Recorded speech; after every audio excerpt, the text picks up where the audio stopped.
जब कोई इंसान हद से ज्यादा डेस्परेट होकर किसी के पीछे भागने लगता है तो उसकी कोई वैल्यू नहीं रह जाती। इसलिए जब मुझे पता चला कि जिस स्कूल ब्यूटी ने मुझे 99 टाइम्स रिजेक्ट किया था उसे असल में मुझसे लव एट फर्स्ट साइट हुआ था, लेकिन सिर्फ इसलिए क्योंकि वो अपने पसंद के लड़के से चेस किए जाने वाले प्रोसेस को एंजॉय करना चाहती थी, उसने मुझे बार बार रिजेक्ट किया। ये जानने के बाद मैंने डिसाइड किया कि अब मैं उसे और भाव नहीं दूंगा और मैंने अपने प्रोफेसर को फॉरेन स्टडी एक्सचेंज प्रोग्राम के लिए अप्लाई कर दिया। जाने से पहले मैंने सोचा कि जो खत्म करना है उसे पूरी तरह खत्म कर देना चाहिए, इसलिए मैंने लिन कैन्यू की बर्थडे पार्टी में उससे सारे रिश्ते तोड़ने का प्लान बनाया। लेकिन जब मैं वहां पहुंचा तो बर्थडे पार्टी पहले ही शुरू हो चुकी थी और प्राइवेट रूम के अंदर से जानी पहचानी आवाजें आ रही। लिu चंचाओ अभी तक लेट कैसे है? कहीं वो कोई सरप्राइज तो प्लान नहीं कर रहा? उसने पहले ही 99 टाइम्स प्रपोज कर दिया है और अब 100 टाइम होने वाला है। लिन कैन्यू, अब तो तुम्हें उसे हाँ कह देना चाहिए ना। हाँ बिल्कुल, तुम भी तो उसे पसंद करती हो। अगर तुमने इस बार भी अपने होने वाले बॉयफ्रेंड को रिजेक्ट किया तो हो सकता है वो सच में भाग जाए। उन लड़कियों की छेड़छाड़ सुनकर लिन कैन्यू बहुत कॉन्फिडेंट लग रही थी। लिu चंचाओ मुझे बहुत पसंद करता है, वो कहीं नहीं भागेगा। जब वो नेक्स्ट टाइम प्रपोज करेगा तब मैं उसे हाँ कह दूंगी। उसका ये ओवर कॉन्फिडेंट टोन सुनकर मुझे बहुत अजीब लगा। अब कोई नेक्स्ट टाइम नहीं हो। लिन कैन्यू को चेस करने के इन 2 सालों में मैंने अपनी सारी सेल्फ रिस्पेक्ट छोड़ दी थी। मैंने बाकी स्टूडेंट्स के ताने और मजाक को इग्नोर किया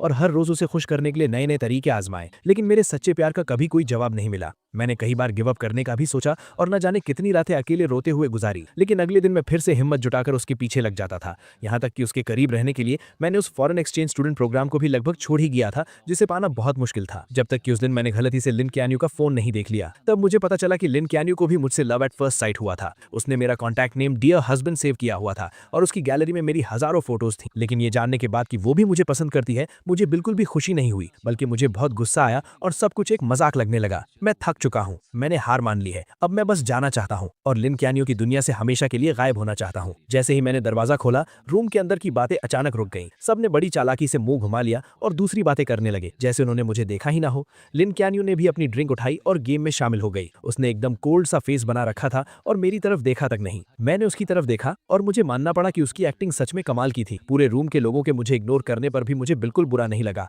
मैं चुपचाप जाकर कॉर्नर की एक खाली सीट पर बैठ गया। अगले 1 घंटे तक सब लोग आपस में बातें करते रहे और मजे करते रहे, लेकिन मैं वहीं बैठकर अकेले अपना फोन चलाता रहा, जैसे कि मैं वहां हूं ही नहीं। पहले जब भी लिन कैन्यू सामने आती थी तो मैं किसी भी तरह उसके पास जाने का मौका ढूंढता था और उसका अटेंशन पाने के लिए अलग अलग टॉपिक्स पर बात करता था। इस बर्थडे पार्टी के लिए भी मैंने उसे बहुत मनाया था और कई लोगों से सिफारिश करवाई थी, तब जाकर उसने मुझे इन्वाइट किया था। नॉर्मली जो चीज इतनी मुश्किल से मिले उसकी ज्यादा कदर होनी चाहिए, लेकिन मेरा ये रिलैक्स्ड एटीट्यूड देखकर ऐसा लग रहा था जैसे मुझे उसके बर्थडे की कोई परवाह ही नहीं। मेरा ये पहले से एकदम अलग और कोल्ड बिहेवियर देखकर लिन कैन्यू आखिरकार खुद को रोक नहीं पाई और उसने छुप छुप कर मुझे कई बार देखा। बर्थडे सॉन्ग गाने और केक काटने के बाद जल्द ही गिफ्ट देने का टाइम आ गया। मैंने सबका वेट किया कि सब अपने गिफ्ट्स दे दें। फिर मैं आराम से खड़ा हुआ और अपने बैग से कैलेंडर निकालकर उसे दे दिया। वहां मौजूद सभी लोग हैरानी से मुझे देखने लगे, क्योंकि वो कैलेंडर बस एक हाथ के साइज का था और उसमें सिर्फ 30 पेजेस थे। वो देखने में बहुत ही सस्ता लग रहा था। मुझे फर्क नहीं पड़ा कि बाकी लोग क्या सोच रहे हैं। मैंने बस लिन चैनियो की तरफ देखा और आराम से कहा, लिन चैनियो, आज से तुम हर दिन इसका एक पेज फाड़ना। जब तुम आखिरी पेज पर पहुंचोगी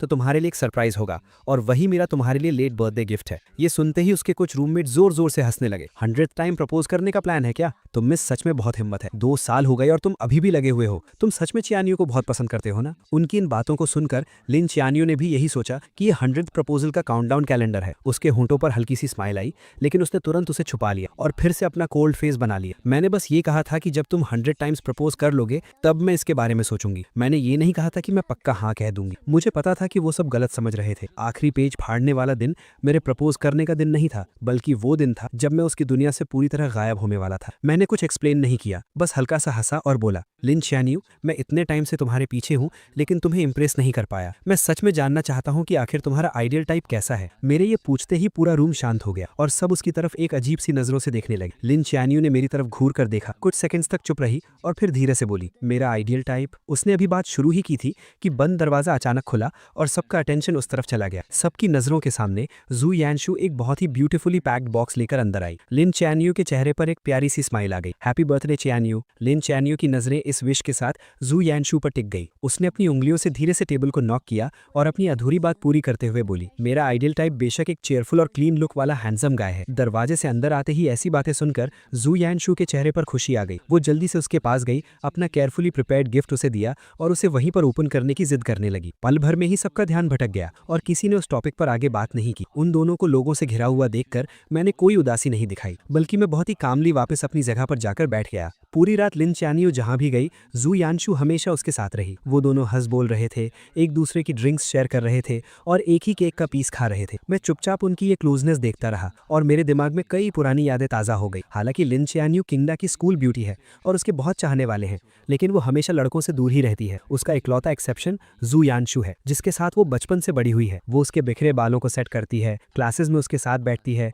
और उसका बैग उठाती है और उसके लिए दूसरे कॉलेजेस की लड़कियों से बैट लगाकर कम्पीट करती है। उसकी ये सारी स्पेशल ट्रीटमेंट मेरे दिन में कांटों की तरह चुभती थी। लेकिन सच्चाई पता चलने वाले दिन मुझे समझ आया कि भले ही लिन च्यानियो और जू यानशु बचपन के दोस्त हों, लेकिन पहले वो इतने क्लोज नहीं थे। जू यानशु पूरा दिन लिन च्यानियो के पीछे घूमती थी, लेकिन उसने कभी उसे भाव नहीं दिया था। मेरी एंट्री के बाद ही उसने जानबूझकर मेरे सामने जू यानशु के साथ क्लोज होने का नाटक शुरू किया था, सिर्फ इसीलिए ताकि मुझे जेलस फील हो और मैं उसे चेज करने के लिए और ज्यादा मोटिवेट हूं। इसीलिए अब लिन च्यानियो को मेरे सामने ये सब नाटक देखकर मुझे सिर्फ हंसी आ रही थी। मैंने अपना ग्लास नीचे रखा, खड़ा हुआ और वॉशरूम चला गया। मैंने अपने चेहरे पर पानी के छींटे मारे, जिससे मुझे थोड़ा होश आया। मैंने अपने बैग से टिश्यू निकाला और चेहरे से पानी पोंछने लगा। मेरा चेहरा ढका हुआ था, इसलिए मुझे पता ही नहीं चला कि अचानक कोई मेरे पास आकर खड़ा हो गया। जब मैंने जू यानशु की वो अजीब सी ताने मारने वाली आवाज सुनी, तब मुझे एहसास हुआ कि कुछ गड़बड़ है। लोचेंजो, तुम इतने सालों से सिस्टर चियानियो के पीछे पड़े हो, लेकिन उसने कभी हाँ नहीं कहा, और तुम्हारी इतनी हिम्मत कि तुम बेशर्मों की तरह इस बर्थडे पार्टी में भी आ गए। मैं तुमसे रिक्वेस्ट करती हूँ, वो तुम्हें बिल्कुल पसंद नहीं करती। क्या तुम्हें थोड़ी भी सेल्फ रिस्पेक्ट नहीं है? तुम बस एक सस्ते डेस्परेट इंसान हो। उसकी बातें सुनकर मेरे चेहरे पर जरा सा भी गुस्सा नहीं। मैंने बस उसे कामली देखा और पूछा, क्या तुम्हारी बकवास खत्म हो गई? जू यानशु को मेरे ऐसे रिएक्शन की उम्मीद नहीं, इसलिए वो कुछ पल के लिए हैरान रह गई। बिल्कुल नहीं। क्या तुम्हें पता है कि पूरा स्कूल तुम्हारे बारे में क्या कहता है? 99 टाइम्स प्रपोज करने वाला डेस्परेट कुत्ता। आखिरकार तुम भी एक स्टूडेंट हो, क्या तुम्हें अपनी इज्जत की कोई परवाह नहीं है? कोई भी देखकर बता सकता है कि सिस्टर चियानियो मुझे पसंद करती है। तुम अपनी ये अंधी आंखें खोलकर क्यों नहीं देखते? उसका ये बदतमीजी भरा रवैया देखकर भी मुझे कोई फर्क नहीं पड़ा। मैंने बस अपनी नजरें उससे हटाकर उसके पीछे की तरफ कर ली और कहा, इससे पहले कि तुम और गालियां दो, अपने पीछे देख लो। मेरी नजर का पीछा करते हुए जू यानशु अजीब सा मुंह बनाकर पीछे मुड़ी और सामने दरवाजे के बाहर लिन चियानियो खड़ी थी। ऐसा लग रहा था कि वो काफी देर से वहां खड़ी थी और शायद उसने अभी अभी जो कुछ हुआ वो सब देख लिया था। ये सोचते ही जू यानशु अचानक घबरा गई। उसके चेहरे पर तुरंत वो बेचारी और मासूम सी एक्टिंग वापस आ गई और उसका सारा एटीट्यूड गायब हो गया। वो जल्दी से उसके पास गई, उसका हाथ पकड़ा और घबराते हुए एक्सप्लेन करने लगी, सिस्टर चियानियो, आपने जो देखा वैसा कुछ नहीं है। ये लूचेंजू था। पहले इसी ने मुझे परेशान किया, लेकिन लिन चियानियो को जैसे कोई फर्क नहीं पड़ा। उसने अपनी आंखों से जू यानशु को मुझे बेइज्जत करते देखा था, फिर भी उसने ऐसे बिहेव किया जैसे उसने कुछ देखा ही ना हो। उसने मेरी तरफ एक नजर देखा, फिर अपनी जैकेट उतारकर जू यानशु को पहना दी। बाहर बहुत हवा है, तुमने इतने कम कपड़े पहने हैं, कहीं तुम्हें ठंड न लग जाए। ये कहते हुए उसने उसका हाथ पकड़ा और वापस प्राइवेट रूम की तरफ मुड़ गए। जू यानशु ने भी इस रिएक्शन की उम्मीद नहीं की। ये देखकर कि लिन चियानियो को मेरे बेइज्जत होने से कोई फर्क नहीं पड़ा, जू यानशु का कॉन्फिडेंस और बढ़ गया। उसने बहुत प्राउडली पीछे मुड़कर मेरी तरफ देखा और मुझे एक मजाक उड़ाने वाली स्माइल दी। मेरा सिर नीचे था, इसलिए मैंने जू यानशु का वो ताना नहीं देखा। मैंने गीले टिश्यू को मोड़कर डस्टबिन में फेंका और मुड़कर सीढ़ियों से नीचे चला गया। सीढ़ियां एकदम शांत थी, सिर्फ मेरे कदमों की आवाज आ रही। उस अंधेरे में जो कुछ भी अभी हुआ वो मेरे दिमाग में घूमने लगा और मेरे होठों पर एक हल्की सी हंसी आ गई। जब वो जू यानशु को जैकेट पहना रही थी तो उसकी नजरें साफ तौर पर मुझ पर टिकी थी, जबकि उसके मुंह से जू यानशु की फिक्र वाले वर्ड्स निकल रहे थे। मुझे मानना पड़ेगा, उसकी एक्टिंग स्किल्स सच में कमाल। अगर मुझे उसके छुपे हुए इरादों के बारे में पहले से पता ना होता तो शायद मैं सच में उसके धोखे में आ जाता। बाहर जोरों की बारिश हो रही थी और कैब्स लगभग बंद हो चुकी थी। सब लोग बार के दरवाजे पर ही फंस गए थे। लिन चियानियो ने अपने फैमिली ड्राइवर को बुला लिया और कहा कि वो जू यानशु को घर छोड़ेगी। इतनी रात हो गई है, सब जा चुके हैं और लूचेंजू को अकेले यहाँ कैब का वेट करना अच्छा नहीं लगेगा ना। लिन चियानियो ने ड्राइवर से छाता लिया और बोली, उसके पास पैर है, वो खुद चला जाएगा। ये कहकर उसने मेरे रिएक्शन की परवाह किए बिना जू यानशु को लिया और कार में बैठ गए। बारिश में दूर जाती उस स्पोर्ट्स कार को देखकर मुझे कोई फर्क नहीं पड़ा। मैं अपनी कैब ऐप पर कैब ढूंढता रहा। ठंडी हवा में 2 घंटे से ज्यादा वेट करने के बाद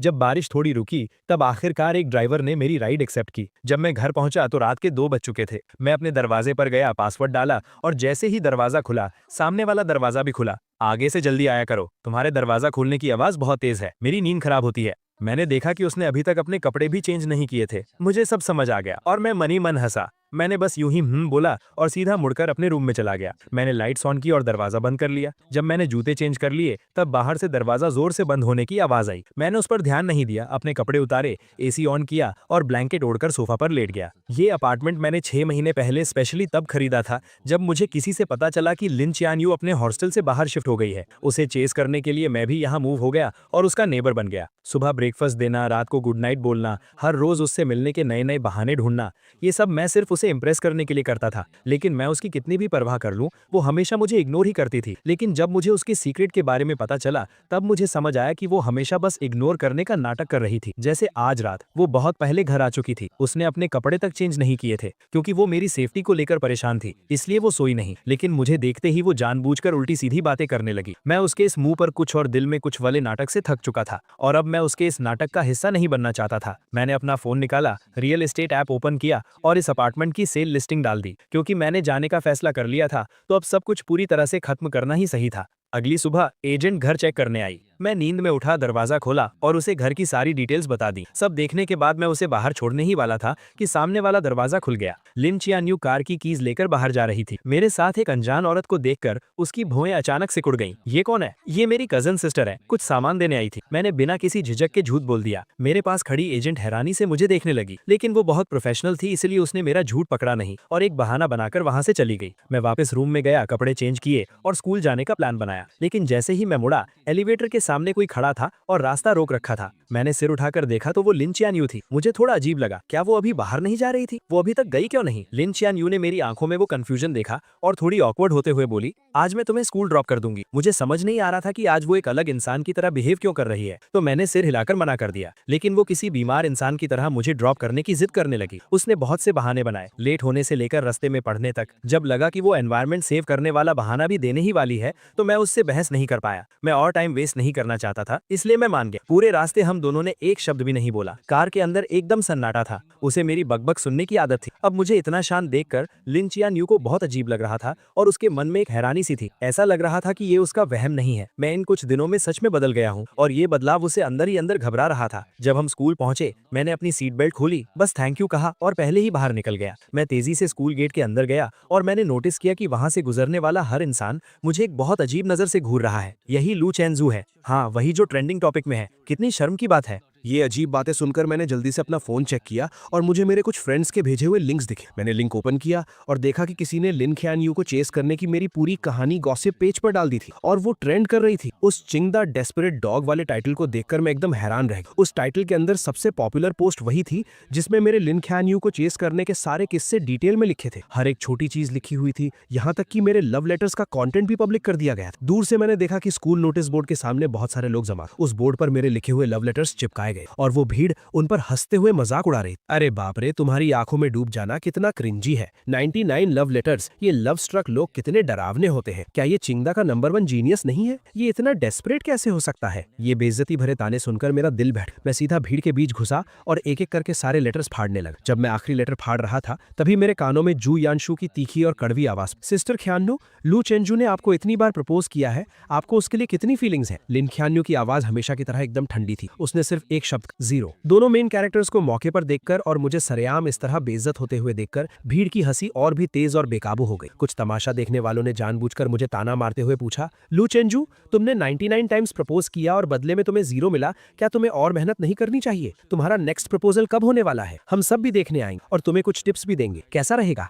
मैंने अपने हाथों में उन फटे हुए लव लेटर्स को कसकर पकड़ ली, इतनी जोर से कि मेरी उंगलियां सफेद पड़ गई। कुछ बातें मेरे होठों तक आईं और मैं कुछ बोलने ही वाला था, लेकिन चारों तरफ से मुझे घूरती उन नजरों को देखकर मैंने खुद को रोक लिया। मैंने अपने हाथों में उन लेटर्स को हवा में ऊंचा उठाया जैसे कोई बैटल फ्लैग लहरा रहा हो और जोर से अनाउंस, ठीक है, 100वां प्रपोजल स्कूल के सेंट्रल स्क्वायर में 3 दिसंबर की सुबह 9 बजे। पूरे स्कूल के स्टूडेंट्स अपने दोस्तों के साथ इसे देखने के लिए इन्वाइटेड है। ये कहने के बाद मैंने परवाह नहीं की कि वहां खड़े लोग क्या रिएक्शन दे रहे हैं। मैं अपना सिर ऊंचा करके पूरे कॉन्फिडेंस के साथ वहां से चला गया। उस सुबह मैं अपनी क्लासेस में नहीं गया। मैं वापस घर आ गया और मैंने अपने पास रखे उन सभी लव लेटर्स को एक एक करके फाड़ा, उन्हें जलाकर राख कर दिया और फिर फ्लश कर दिया। वीकेंड पर एक क्लब जो काफी टाइम से इनएक्टिव था, उसने अचानक मीटअप का मैसेज भेजा। मुझे वैसे भी अपनी क्लब रेजिग्नेशन एप्लीकेशन देनी थी, तो मैं वहां चला गया। लेकिन जैसे ही मैंने दरवाजा खोला, मैंने देखा कि लिन ख्यान्यू, जो कभी इन इवेंट्स में नहीं आती थी, वो भी आज हैरानी से वहां मौजूद। मैंने उसे इग्नोर किया और सीधा कॉर्नर में जाकर बैठ गया। मुझे देखते ही जू यानशु के कुछ दोस्तों ने नाटक शुरू कर, ख्यान्यू यहाँ आने के लिए कैसे मान गई? बेशक इसीलिए क्योंकि यानशु को पार्टी करना पसंद है। सब जानते हैं कि हमारी स्कूल ब्यूटी सिर्फ यानशु की बात मानती। मुझे उनके इन सस्ते नाटकों में कोई इंटरेस्ट नहीं, इसलिए मैंने बस कुछ ऑरेंजेस लिए और उन्हें छीलकर खाने। जब सब लोग जमा जमा हो गए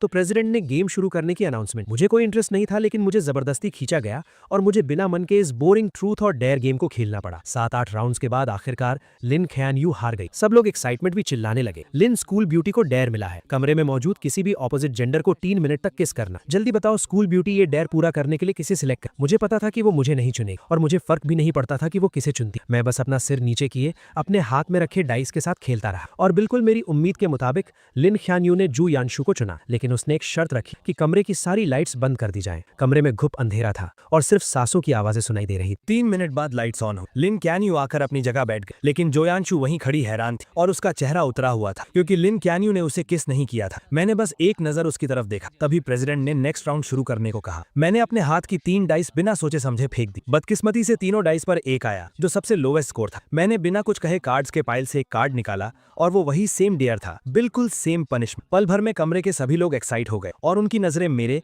लिन क्यान्यू और जोयांशु के बीच घूमने लगी। मैंने ऐसे प्रिटेंड किया जैसे मैं कुछ देख ही नहीं रहा। मैंने गेम का पॉइंटर घुमा दिया और वो मेरे सामने बैठी एक जूनियर गर्ल पर जाकर रुका। सबको लगा कि मैं पीछे हटने वाला हूँ। मैंने उस जूनियर से कहा, सॉरी, तुम्हें थोड़ी परेशानी होगी। वो जूनियर एकदम कंफ्यूज थी और बस खड़ी होने ही वाली थी कि अचानक लिन क्यान्यू झटके से खड़ी हुई और उसने अपनी चेयर को लात मारकर गिरा दी। जब किसी को समझ नहीं आ रहा था कि क्या हुआ, उसने ठंडे स्वर में बात काटते हुए कहा, बहुत देर से खेल रहे हैं, मैं थक गई हूँ, अब ब्रेक का टाइम है ना। उसके रूममेट्स भी हाँ में हाँ मिलाने लगे तो प्रेसिडेंट को मजबूरन पनिशमेंट को होल्ड पर रखना पड़ा। ब्रेक के दौरान कुछ लड़कियों ने कहा कि उन्हें भूख लगी। रूममेट्स तुरंत कमरे के लड़कों को नीचे खाने पीने का सामान लाने के लिए ले गए और उन्हें गए हुए 20 मिनट हो गए। उन्हें वापस आता ना देख प्रेसिडेंट और वेट नहीं करना चाहता था, इसलिए उसने गेम कंटिन्यू करने की अनाउंसमेंट की। मैंने अपना फोन नीचे रखा और चारों तरफ देखा। तब मुझे पता चला कि वो जूनियर वहां नहीं थी। सच कहूं तो लिन क्यान्यू को छोड़कर वहां कोई भी लड़की नहीं थी। मुझे गेस करने की जरूरत नहीं थी, मुझे पता था कि ये लिन क्यान्यू ने जानबूझकर किया है, लेकिन मैं उसके प्लान को सक्सेसफुल नहीं होने देना चाहता था। इसलिए मैंने अपने सामने रखा 500 ml का ग्लास उठाया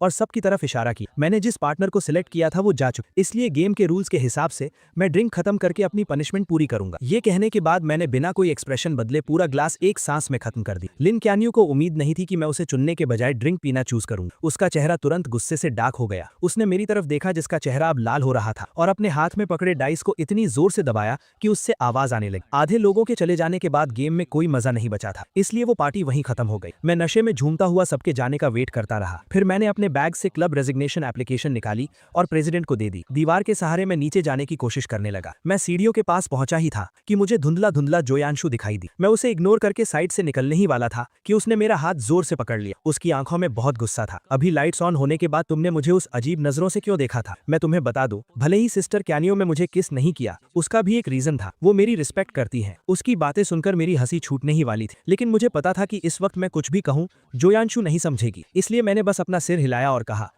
तुम बिल्कुल सही कह रही हो। ये कहकर मैंने उसका हाथ छुड़ाया और जाने लगा, लेकिन जोयांशु ने मुझे और जोर से पकड़ लिया और लगातार मुझे गालियां देने लगी। हम दोनों के बीच धक्का मुक्की होने लगी। मेरे पैर वैसे ही लड़खड़ा रहे थे और उसके खींचने की वजह से मेरा बैलेंस बिगड़ गया। मैं सीधा पीछे की तरफ गिरा और उन ऊंची सीढ़ियों से नीचे लुढ़कता चला गया। जोयांशु भी घबरा गई और उसका बैलेंस बिगड़ गया, जिससे वो भी मेरे साथ सीढ़ियों से नीचे गिर गई। ऊपर से गिरने की आवाज सुनकर जो स्टूडेंट्स अभी ज्यादा दूर नहीं गए थे वो तुरंत मुड़े और वापस भागे। हम दोनों को इतनी बुरी तरह घायल देखकर सब घबरा गए। आखिर में लिन क्यान्यू ने किसी को कांटेक्ट किया और हमें अपने फैमिली हॉस्पिटल भेज दिया। चेकअप के बाद डॉक्टर ने बताया कि मेरी हड्डी क्रैक हो गई है और अगर टाइम पर सर्जरी नहीं हुई तो मैं हमेशा के लिए डिसेबल्ड हो सकता हूँ। जब से उसे पता चला कि हमें चोट लगी है, उसकी नजरें मुझसे एक पल के लिए भी नहीं हटी। मेरे पीले पड़े चेहरे और माथे से टपकते पसीने को देखकर ऐसा लग रहा था जैसे वो भी मेरे दर्द को फील कर रही थी और उसका दिल भी दर्द से तड़प रहा था। ऑपरेशन थिएटर रेडी था, लेकिन हॉस्पिटल में अभी सिर्फ एक ही एक्सपर्ट डॉक्टर मौजूद था जो ये सर्जरी कर सकता था। लिन क्यान्यू को डिसाइड करना था कि पहले सर्जरी किसकी होगी। उसने बिना सोचे मेरी तरफ देखा और मेरी नजरें भी उसी पर थी। मेरी उन आंखों में अब पहले वाला प्यार और पागलपन नहीं था, बस एक मरे हुए तालाब जैसी शांति थी। मेरी उस नजर को देखकर लिन क्यान्यू का दिल जोर से कांप उठा। मिस, प्लीज जल्दी डिसाइड कीजिए, पहले की सर्जरी करनी है। मैं स्ट्रेचर पर अपने पीले पड़े चेहरे के साथ लेटा हुआ था। बेहोश होने से ठीक 1 सेकंड पहले मैंने लिन क्यान्यू को पूरे कॉन्फिडेंस के साथ एक नाम लेते हुए सुना, जोयांशु। पहले जोयांशु को बचाओ। जल्दी ही डॉक्टर्स जोयांशु को ऑपरेशन थिएटर में ले गए। जैसे ही वो दरवाजा बंद हुआ मैं पूरी तरह से बेहोश हो गया। जब मुझे दोबारा होश आया तब तक 1 दिन बीत चुका था। आंखें खोलते ही सबसे पहले मैंने अपने पैरों को हाथ लगाकर चेक किया। जब मुझे फील हुआ कि मेरे पैर अभी भी सही सलामत हैं, तब जाकर मैंने चैन की सांस ली। मेरी आंखों से खुशी के आंसू छलक पड़े। थैंक गॉड, मैं डिसेबल्ड नहीं हुआ। खबर मिलते ही मेरे मेरे पेरेंट्स तुरंत आ गए और मुझे टॉप फ्लोर के वीआईपी वार्ड में शिफ्ट कर दिया, जहां वो मेरी देखभाल करने लगे। 2 घंटे बाद जू यांशु को मेरे ठीक सामने वाले वार्ड में शिफ्ट किया गया। लिन क्यून्यू खुद उसका हाथ पकड़कर उसे अंदर लेकर आई। चेकअप्स में आसानी हो इसलिए दोनों वार्ड्स के दरवाजे खुले हुए थे और मैं सामने वाले वार्ड में जो कुछ भी हो रहा था वो सब साफ साफ सुन सकता था। जू यांशु दर्द से परेशान थी तो लिन क्यून्यू को अलग अलग बातों से उसका ध्यान भटकाने की कोशिश कर रही थी। हॉस्पिटल का खाना उसे पसंद नहीं आ रहा था तो लिन क्यून्यू खुद घर जाकर उसके लिए लाइट और हेल्थी खाना बनाकर लाई। वार्ड में खाली बैठे उसे बोर फील हो रहा था तो लिन क्यून्यू उसके टाइम पास के लिए अलग अलग मजेदार चीजें लेकर आई। इन 10 दिनों में वो दोनों इतने क्लोज हो गए कि नर्सेस भी गॉसिप करने लगी कि क्या हॉस्पिटल के डायरेक्टर को उनका होने वाला दामाद मिल गया है। मैं चुपचाप ये सब सुनता रहा और मैंने कोई दखल नहीं दिया, लेकिन मुझे अच्छे से पता था कि लिन क्यून्यू ये सब नाटक सिर्फ मुझे दिखाने के लिए कर रही है। आखिरकार मैंने इस वार्ड का दरवाजा सैकड़ों बार बंद किया था, लेकिन हर बार दरवाजा बंद होते ही कोई नर्स चेकअप के लिए आ जाती। ये कोई इत्तेफाक तो बिल्कुल नहीं। डिस्चार्ज वाले दिन मुझे बेसमेंट पार्किंग में वो दोनों फिर मिल गए। मुझे आता देख लिन क्यून्यू ने व्हील चेयर पर बैठी जू यांशु को उठाया और कार में बिठा दिया। लू चेंजो, मैंने सुना है तुम क्यून्यू के घर के सामने ही रहते हो, चलो हम तुम्हें ड्रॉप कर देते हैं। मैं उनसे कोई बात नहीं करना चाहता था तो मैंने बिना सिर उठाए सीधा अपनी कैब में बैठ गया। जब कैब मेरे अपार्टमेंट के नीचे पहुंची मैंने अपने पेरेंट्स की हेल्प लेने से मना कर दिया और अपनी क्रचेस के सहारे अकेले ही घर चला गया। एलिवेटर बेसमेंट 1 से फर्स्ट फ्लोर पर आई। लिन क्यून्यू जिसे जू यांशु को घर छोड़ने जाना था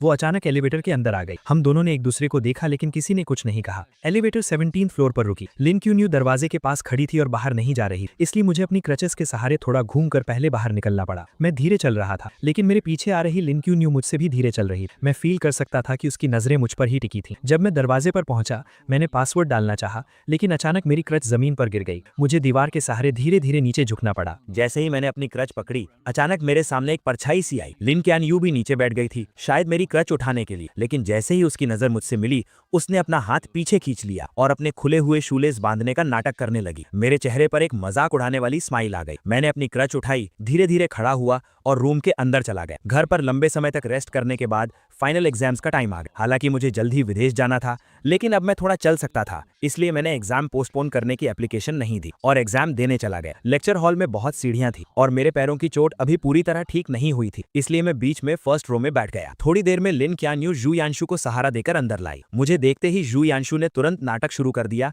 कि उसके पैर में दर्द है और उसे फर्स्ट रो में ही बैठना है। लिन क्यानयू उसे मेरे बगल वाली सीट तक ले आई और खुद दीवार के साथ वाली सीट पर बैठ गए। एग्जाम जल्द ही शुरू हो गया। जू यांशु ने वेट किया और जैसे ही टीचर आखिरी सीढ़ी से नीचे उतरा उसने चुपके से पेपर की एक चिट मेरी डेस्क पर फेंक दी जो बीच के आयल से पार होकर मेरे पास आई। मेरा पेन पकड़ा हुआ हाथ रुक गया। मुझे कुछ समझ आता उससे पहले ही टीचर मुड़ा और उसने मुझे डांट दी। एग्जाम से पहले ही मैंने बार बार कहा था कि मार्क्स कम आए तो चलेगा लेकिन कैरेक्टर पर कोई सवाल नहीं उठना चाहिए, चीटिंग बिल्कुल अलाउ नहीं और तुमने जानबूझकर ये गलती की है। लू चेनचाओ, तुम्हारा एग्जाम कैंसिल किया जाता है। तब जाकर मुझे समझ आया कि यू यांशु का असली प्लान क्या था, लेकिन मैं चुपचाप ये इल्जाम अपने सिर नहीं लेना चाहता था। मैं तुरंत खड़ा हुआ और अपने डिफेंड में कहा कि सीसीटीवी फुटेज चेक किया जाए। बदकिस्मती से सुबह ही टीचिंग बिल्डिंग की इलेक्ट्रिसिटी कट गई थी, इसलिए क्लास का सीसीटीवी कैमरा चालू नहीं था। यू यांशु के चेहरे पर हैरानी से खुशी में बदलते हुए एक्सप्रेशन को देखकर मुझे बहुत गुस्सा आ रहा था। लिन क्यानयू यू यांशु के बगल में बैठी और उसने सब कुछ अपनी आंखों से देखा था। टीचर भी किसी बेकसूर को सजा नहीं देना चाहता था, इसलिए उसने तुरंत लिन क्यानयू को आगे बुलाया। किंगडा की टीचिंग बिल्डिंग लिन फैमिली ने ही इन्वेस्ट की थी। लिन क्यानयू को किसी की चापलूसी करने की जरूरत नहीं और वो हमेशा फेयर रहती, इसलिए टीचर्स और स्टूडेंट्स के बीच उसकी बात को बहुत अहमियत दी जाती। पूरी बात सुनने के बाद लिन क्यानयू ने आंखें उठाकर मुझे देखा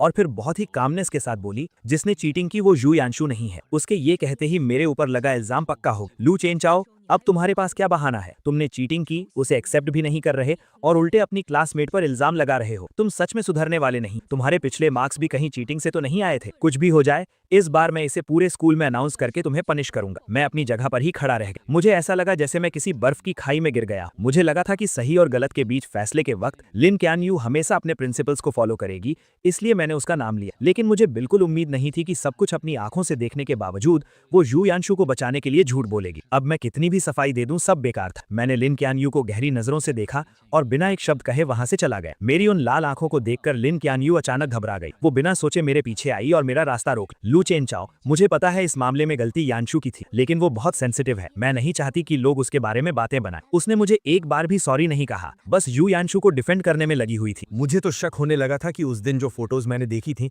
वो कहीं कोई सपना तो नहीं था, तो इसी वजह से तुमने मुझे फंसाने में उसकी मदद की। वो लोगों के ताने नहीं सह सकती लेकिन मैं सह सकता हूँ, है ना? लिन चैन-यू, तुम्हें लगता है कि मैंने तुम्हें 99 टाइम्स प्रपोज किया है तो मैं बहुत बेशर्म हूँ और मैं इतना स्ट्रांग बन चुका हूँ कि मुझे किसी की बातों से कोई फर्क नहीं पड़ता। मेरी ये हालत देखकर लिन चैन-यू की बाई आंख फड़कने लगी। उसने सीधा मेरा हाथ पकड़ा और बोली, मेरा वो मतलब नहीं था, ये सिर्फ एक एग्जाम है, क्रेडिट्स बाद में मेकअप किए जा सकते हैं। आज तुम्हारे साथ जो भी नाइंसाफी हुई है, मैं आगे चलकर उसे ठीक करने का कोई ना कोई रास्ता निकाल लूंगी। ठीक करना? तुम तो मुझे पसंद भी नहीं करती, फिर इसे कैसे ठीक करोगी? मेरा ये मजाक उड़ाने वाला टोन सुनकर लिन चैन-यू का दिल बैठ गया और वो लगभग अपने दिल की बात बोलने ही वाली थी। किसने कहा मैं पसंद नहीं करती? ये बोलते ही उसे एहसास हुआ कि उसने कुछ गलत बोल दिया है। उसने जल्दी से खुद को रोका और कहा, तुम मुझ पर ट्रस्ट करो, तुम्हारे 100th प्रपोजल के दिन मैं तुम्हें सब कुछ वापस लौटा दूंगी। लिन चैन-यू बस यही कहने वाली थी कि वो मेरे प्रपोजल को पक्का एक्सेप्ट कर लेगी। पहले वो इतनी आसानी से अपनी फीलिंग शो नहीं करती थी, लेकिन अब मुझे कोई फर्क नहीं पड़ता था। मैंने उसका हाथ झटक दिया और बोला, तो फिर उस कैलेंडर के पेजेस फाड़ती रहो और आखिरी दिन का वेट करो। मुझे अपना हाथ पीछे खींचते देख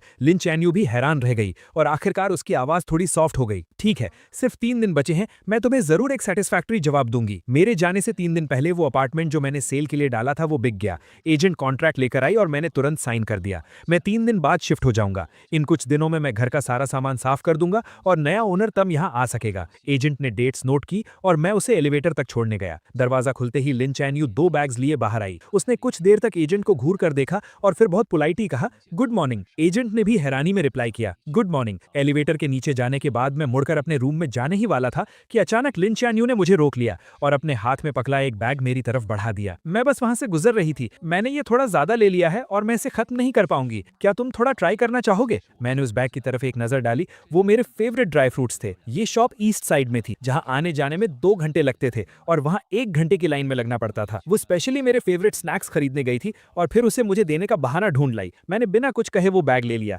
लेकिन घर के अंदर जाते ही मैंने उस बैग को हवा में उछाल कर फेंक दिया और वो सीधा डस्टबिन में जाकर गिरा। जाने से 2 दिन पहले मैं प्रिंटिंग शॉप गया और मैंने हजारों रुपए खर्च करके 5 उंगलियों के साइज के 10,000 कार्ड्स प्रिंट करवाए। मैं अपने पुराने हॉस्टल गया और अपने रूममेट्स को एक काम दिया। मैंने उनसे कहा कि 3 तारीख को वो मेन बिल्डिंग की छत पर जाएं और इन कार्ड्स को पूरे स्क्वायर पर उड़ा दें। रूममेट्स को भी पता था कि हाल ही में क्या हुआ है। मुझे अभी भी हार न मानता देख वो सब मुझे समझाने लगे, चंचू रहने दो ना, लिन चैन-यू ने तुम्हारे साथ इतना बुरा किया, तुम खुद को और क्यों तकलीफ दे रहे हो? हाँ यार, उसने सच में बहुत गलत किया है। तुम्हारा प्यार डिजर्व नहीं करती वो। हालांकि मैं मूव ऑन कर चुका था, लेकिन अपने दोस्तों को अपनी इतनी परवाह देख मुझे बहुत अच्छा लगा। मैंने कहा, टेंशन मत लो, मुझे पता है मैं क्या कर रहा हूँ, तुम बस मेरे लिए वो कार्ड्स उड़ा देना। मैंने पहले ही एक क्लीनिंग कंपनी हायर कर ली है जो बाद में सब साफ कर देगी और मेरा प्रपोज करने का कोई प्लान नहीं है। मैं असल में हमेशा के लिए गुड बाय कहना चाहता हूँ। मेरी बातें सुनकर वो सब हैरान रह गए। उन्हें समझ नहीं आया कि मेरे दिमाग में आखिर चल क्या रहा है। मैंने उन्हें थैंक यू बोला और मुड़कर वहां से चला गया। मुझे दूर जाते देखकर मेरे रूममेट्स ने कार्ड बॉक्स खोला और उसमें से एक कार्ड निकाला। उस पर सिर्फ एक लाइन लिखी थी, लू चेन-जियू अब कभी लिन चैन-यू को पसंद नहीं करेगा। जाने से 1 दिन पहले मैं स्कूल गया और अपनी सारी फॉर्मेलिटीज पूरी करने के बाद घर आकर पैकिंग शुरू कर। मुझे यहाँ शिफ्ट हुए सिर्फ आधा साल हुआ था, इसलिए मेरे पास ज्यादा सामान नहीं, लेकिन जो था उसमें से ज्यादातर लिन चैन-यू से जुड़ा। मैंने कुछ बॉक्सेस लिए और उन सब चीजों को उसमें भेज। वो स्कार्फ जिससे बुनने में मुझे आधा महीना लगा था, मैंने उसे उधेड़ कर सिर्फ एक धागे का गोला बना। वो सिरामिक वेस्ट जो उसने चैरिटी में दिया था और मैंने उसे बहुत मुश्किल से ऑक्शन में खरीदा। मैंने उसे तोड़कर टुकड़े टुकड़े कर दिए। जो लव लेटर्स मैंने रातों को जागकर उसके लिए लिखे थे, मैंने वो सब पेपर श्रेडर बॉक्स डस्टबिन में। उन सारी चीजों के जाते ही मेरा और लिन चैन-यू का सारा पास्ट खत्म। आखिर में घर में सिर्फ 2 कपड़े बचे। ये वही शर्ट और लूज ब्लैक जीन्स थी जो उसने उस दिन पहनी थी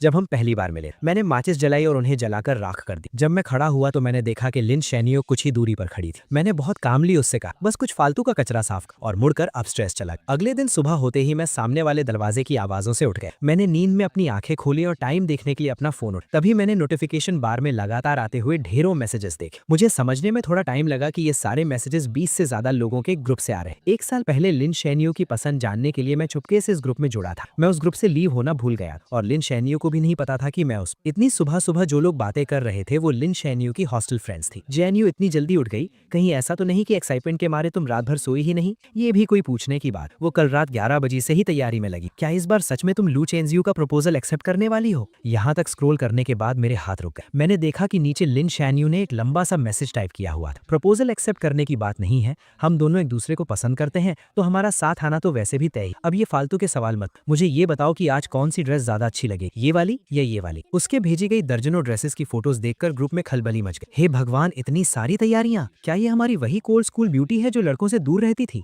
उन सब के रिएक्शंस के बीच लिन शैनयू ने सिर्फ एक ही रिप्लाई की, मैं उसे बहुत पसंद करती और इस जिंदगी में मुझे उसके अलावा और कोई नहीं चाहिए। ये एक लाइन देखकर मेरी हंसी छूट गई और मेरे दिमाग में पुरानी बातें घूमने लगी। उसका ये मुझे पसंद है वाला मैसेज देखकर मुझे ओ हेनरी की कहानियों की तरह एक बहुत बड़ा मजाक महसूस हुआ। वो मुझे पसंद करती थी, इसलिए उसने 99 टाइम्स मेरा प्रपोजल रिजेक्ट और मुझे सबके सामने एक मजाक बनने। वो मुझे पसंद करती थी, इसलिए वो मुझे इग्नोर करती थी और जानबूझकर दूसरे लड़कों के क्लोज जाकर मुझे जेलस फील कराती। वो मुझे पसंद करती थी, इसलिए उसने सच को झूठ में बदलकर मुझ पर झूठे इल्जाम लगाए और मेरी सच्ची फीलिंग्स को पैरों तले रौंद दिया। अगर उसका प्यार ऐसा है तो मुझे ऐसा प्यार नहीं चाहिए। ग्रुप चैट में मैसेजेस अब और तेजी से आ रहे थे। हॉस्टल में रहने वाली कुछ लड़कियों ने वहां की कुछ फोटोज भेजी। अभी बस 7 बज रहे थे, लेकिन स्क्वायर में पहले से ही बहुत भीड़ जमा हो गई। सब मेरा 100th प्रपोजल देखने आए थे। जैनियो जल्दी आओ, कहीं ऐसा ना हो कि प्रपोजल शुरू हो जाए और तुम जो मेन हीरोइन हो तुम्हें अंदर घुसने की जगह नहीं मिले। मैं ग्रुप से बाहर निकलने ही वाला था कि मैंने देखा लिन चियनयू ने मुझे एक मैसेज भेजा था, मैं निकलने वाली हूँ और तुम? मैं भी निकलने के लिए तैयार हूँ, बस फर्क इतना है कि मैं हमेशा के लिए निकलने वाला हूँ। मुझे अचानक ये देखने का बहुत मन हुआ कि ग्राउंड पर उन कार्ड्स को हवा में उड़ता देखकर लिन चियनयू का रिएक्शन क्या हो। जब उसे पता चलेगा कि मैं देश छोड़कर जा चुका हूँ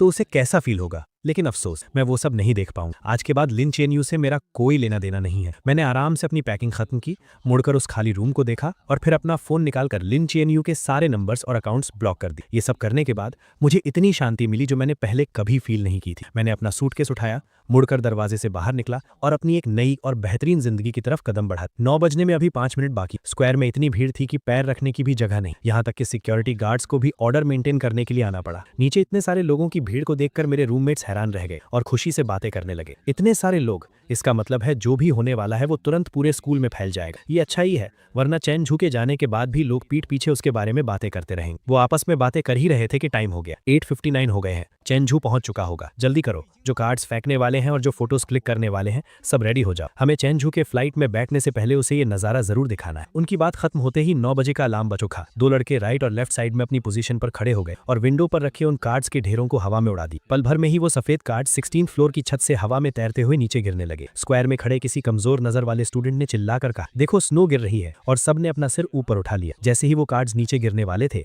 लोगों ने उन्हें पकड़ने के लिए छलांग लगाई, ये देखने के लिए कि आखिर उन पर क्या लिखा है। और स्क्वायर के बिल्कुल बीच में खड़ी लिन चियनयू भी अपना सिर उठाकर ऊपर देख रही थी। उसके साथ खड़ी लड़कियां भी इस नजारे को देखकर हैरान थी। वाओ, ये कितने सारे हैं, कम से कम 10,000 कार्ड्स होंगे। लू चेनझू ने सच में बहुत मेहनत की। अपनी सहेलियों की ये तारीफें सुनकर लिन चियनयू का दिल भी उम्मीदों से भर गया। उसने अपना हाथ ऊपर किया और एक कार्ड कैच कर ली। उसने चेहरे पर स्माइल के साथ उसे पलटा, लेकिन जैसे ही उसने उस पर लिखे वर्ड्स पढ़े, उसके चेहरे की स्माइल वहीं जम गई। उसके बगल में खड़ी सहेलियां उसे चिढ़ाने के लिए आगे आईं, लेकिन कार्ड पर लिखे वर्ड्स देखकर उनकी भी आंखें फटी रह गई और वो हकलाते हुए बोली, ये इम्पॉसिबल है, पक्का कोई गलती हुई है। वो उसे दिलासा देते हुए नीचे गिरे बाकी कार्ड्स उठाने लगी और लिन चेनयू को दिखाने लगी, लेकिन उन नए कार्ड्स पर भी बिल्कुल सेम चीज प्रिंट थी। लू चेनजू अब कभी लिन चेनयू को पसंद नहीं करेगा। अब सब लोग सच में घबरा गए थे। उन्होंने जल्दी से अपने बगल में खड़े लोगों के हाथ से कुछ कार्ड्स छीन लिए, लेकिन उन्हें पढ़ने के बाद उनके दिलों का डर और बढ़ गया। ये कैसे पॉसिबल है? क्या ये प्रपोजल है? ये क्या बकवास लिखी? कहीं किसी ने जानबूझकर गड़बड़ तो नहीं की है? वो लोग अभी भी बहाने बना ही रहे थे कि तभी भीड़ में खड़े बाकी लोगों के हाथ में भी कार्ड्स आ गए और वो जोर जोर से चिल्लाने लगे, लू चेनजू अब कभी लिन चेनयू को पसंद नहीं करेगा।